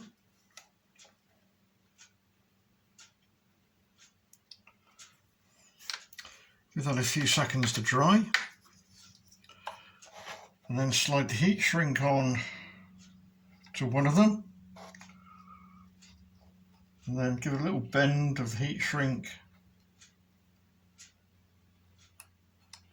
Slide it onto the other.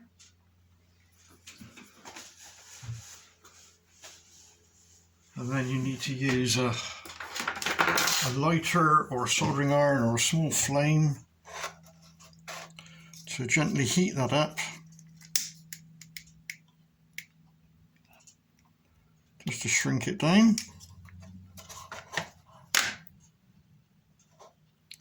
And probably bend it slightly to bring it in line if it's not in line. Next stage we're going to move on to is building the side steps and fitting those. So put the wagon to one side to thoroughly dry. And the next parts you need to locate are these parts here, which is the step support, the steps, step support, and the steps. And it's very straightforward how these go together, but I will show you. So is that central? That's central. Right, so I've zoomed in a little bit so you can see what we're going to do. First of all, I'll show you how these parts go together. The supports have little nodules sticking down, and you'll see there's little slots in the actual step itself. They go in so that the nodules, as you can see, fit down into the actual slots cut into the step.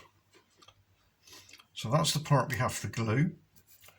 Now the way to glue it is on the first 3 in the middle, 1, 2, 3. We'll do a dummy run again. We put a little bit of glue, super glue, either side of those 3 nodules.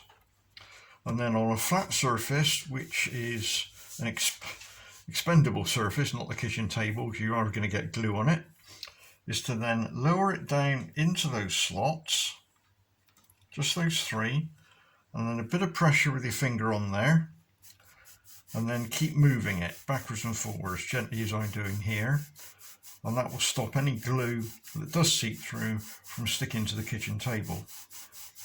Sorry, didn't mean the kitchen table, your expendable surface. So that's what we'll now do. So we take our glue, just a little bit either side,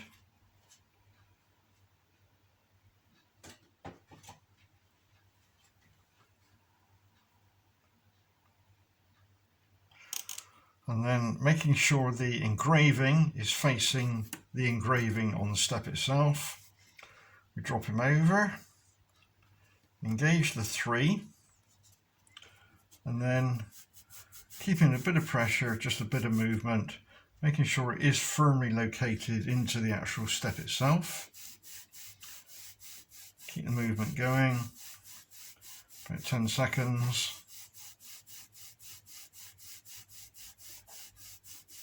That should be adequate for it to have glued itself on. Then do a check looking down the end to make sure it's at 90 degrees and is flush along the back and is flush along the bottom. So put that one to one side for the moment. And then we repeat exactly the same on this one. Sliding action again.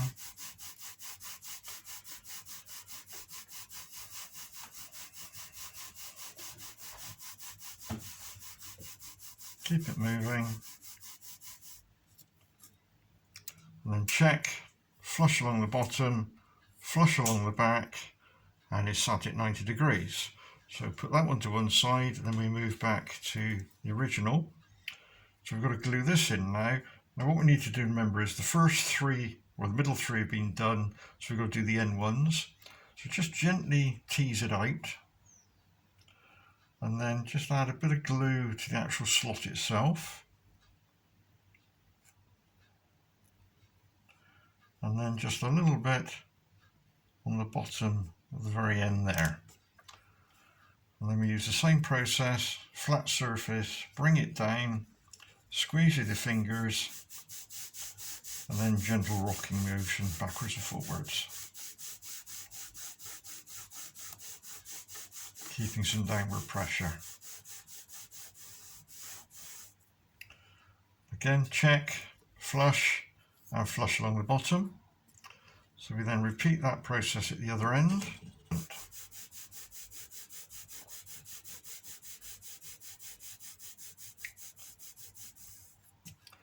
Check, flush, flush, put that to one side. Now we repeat that on this one. And check. Right, back to the first one. As this is quite a fragile piece of kit, what we need to do is to give it some reinforcement.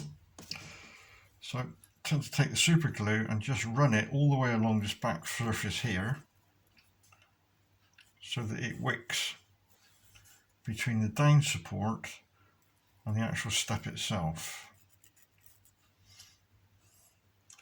Because this part protrudes down below the wagon and is quite fragile, it is quite prone to being knocked and broken off, but adding some glue all the way along does add some strength to it and minimises the risk of damage.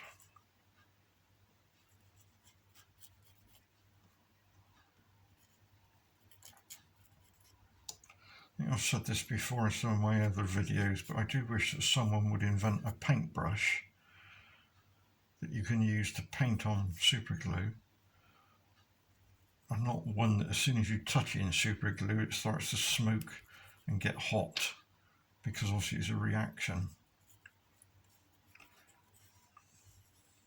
Right, having done that, now when you put this one down, don't put it down on the bottom or the back, you'll never get it up. Lay it down at an angle, as I've done there, put that to one side, and then we'll do the second one exactly the same. Yeah, so someone out there does know of a brush system for putting this on, please let me know. I'm always looking for new ways of doing things. So down we go.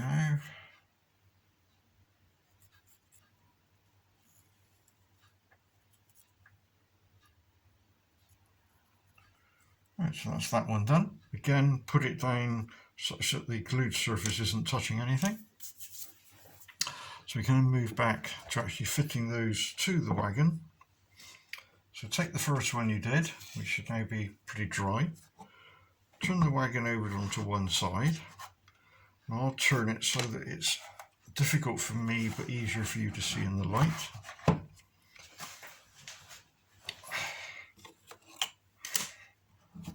And the way this goes in, it's very simple. It literally just slits in, or slots in, just slots in like that there. So it's up tight into the corners and runs parallel all the way along. So to fit this one in, again we use the super glue, but I'm going to turn it round. Now you can see how it goes. I'm going to turn it round, which makes the job easier for me, but you may not be able to see too much of it due to the lighting. So double check it fits. I'll double check you can see what I'm doing. Yep, you can now see that. Okay. Right, so we take the super glue and we add just a small amount where each bar is, where it joins the top bar. This is not a stress point, so we don't need much at all. And then gently and quickly grab each end and at a slight angle in from each end, and then rotate it down, but keeping that pressure in that direction, upwards, that way, and then push down firmly. So move along, just push each one firmly, and that will locate the step in position.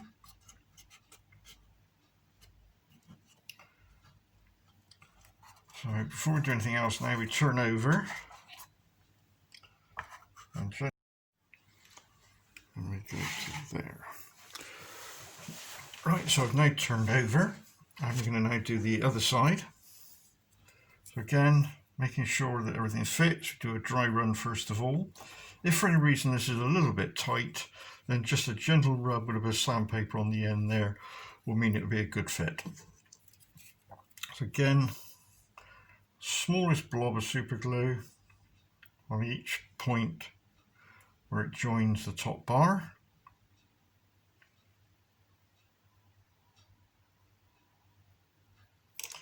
And then each end, slight angle, here we go, up to the top and rotate down. And then keeping some pressure in that direction, we work our way along, just a bit of pressure. It takes 5-10 seconds for the glue to go off. Right, now we can add a little bit of reinforcement. So what we tend to do here is to add, yep, you still see me, is to add just a blob of super glue where each leg comes down, as you can see, and joins the undercarriage. And that completes that little section. Right, now we can move on. Then we can fit the handrails and we can fit the rear steps. So if I turn it up on end and zoom out slightly, out, not in, right, there we go, in, right. So we can see we have two holes, one there and one there, which the handrail goes across, and we have 1, 2, 3 slots for the actual steps to go in. So we'll deal with the handrail first. Now the handrail is supplied in 2 lengths. So we have 2 lengths of wire and a bending jig. Fairly simple how this works. Take 1 length of wire, lay it across the bending jig so it follows the line that's scribed on there.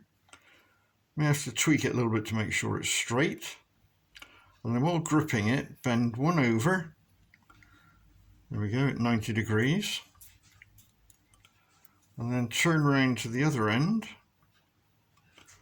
And then while keeping it at 90 degrees, up against the edge there, we bend the other one over. So again, that's at 90. Take him off. You may have to just tweak it a little bit with your fingers. And then view down the end and give it a little twist until they line up with each other. That part is then placed into the holes. It's a fairly snug fit. What you will find is, of course, that it can't go all the way in because on the inside we have a seat. So this is where we now have to work out how long it's got to be. So the only way you can do that is trial and error.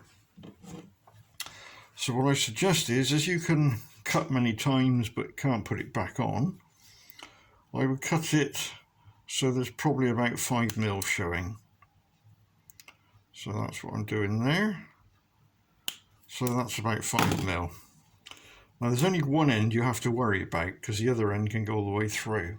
So having done that, drop him back in again, in as far as he goes till he touches the seat. And then just looking down the end, you can see how much I've got that protruding by. That looks quite good. So then we have to glue that in position. And there's obviously one side we can get at, which is the inside one. But this side with the seat on we can't get at. So that's best done with a very small amount of super glue. And what we're going to do is I'm going to put some small amount of super glue on the end of a stick and just touch it in that position there. And what should happen is, via capillary action, it should disappear down into the hole. So I will do that now. So hopefully we're in focus. And just a small amount. And there we go. And that's soaked down into the hole now. So while we're here, we'll do the top joint. Same process, but we can do it from this side now. So just put it around it, and that's gone down in. So again, while we're at this end, we will also put the steps in. The steps are fairly self-explanatory. You'll find 6 of them, and that's what they look like. You'll notice there's a cut-in on one end. That's the part, if I turn it sideways you can see, that's the part that goes into the slot, quite literally that easy. And we do that, this is a dry run, we do that with all 3 to make sure they go in.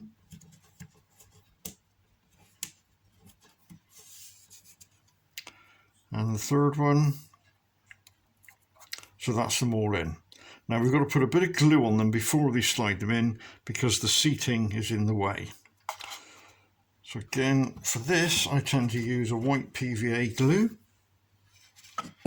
rather than the super glue. So I'll go ahead and do that. You can see what we do.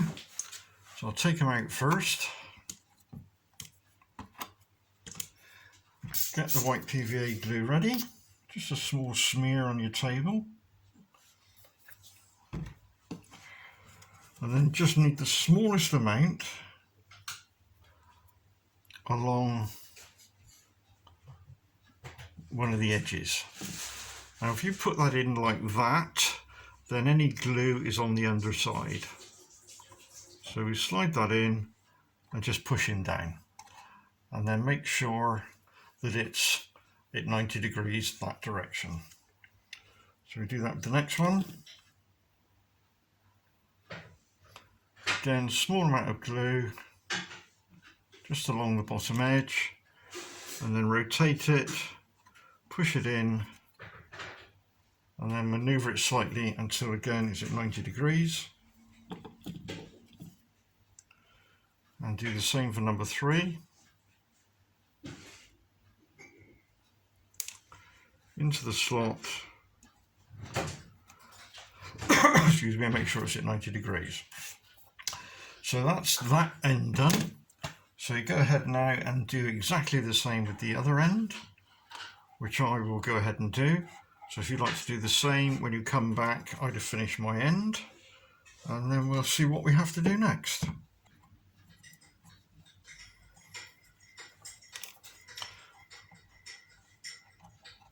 Right, so as you return, I've now completed my steps and handrail on each end. I have my running gear in. Next stage then is to fit the couplings. And the couplings are standard binny type, so there shouldn't be anything really difficult with those. Undo the nut. You'll find there's a washer, and then slide the coupling in to the slot, washer on,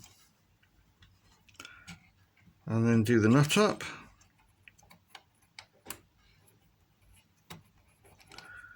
Maybe best to turn the coupling, I don't know, turn the nut till it engages.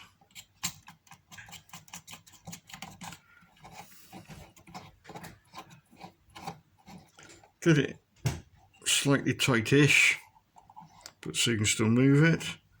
And then we do exactly the same on the other end. Now you can set the height of the buffer in the slot to suit your particular system. From memory, I think it goes from something like 22 to 28. I can't remember offhand, but it's within the range of the 25mm that is recommended. But it does give you some leeway to get it how you want it to go. Also, because the metal wheels I do supply are slightly bigger in diameter by 1mm, which does give a ½ mm difference in height, it then allows you to actually set that up exactly how you want it.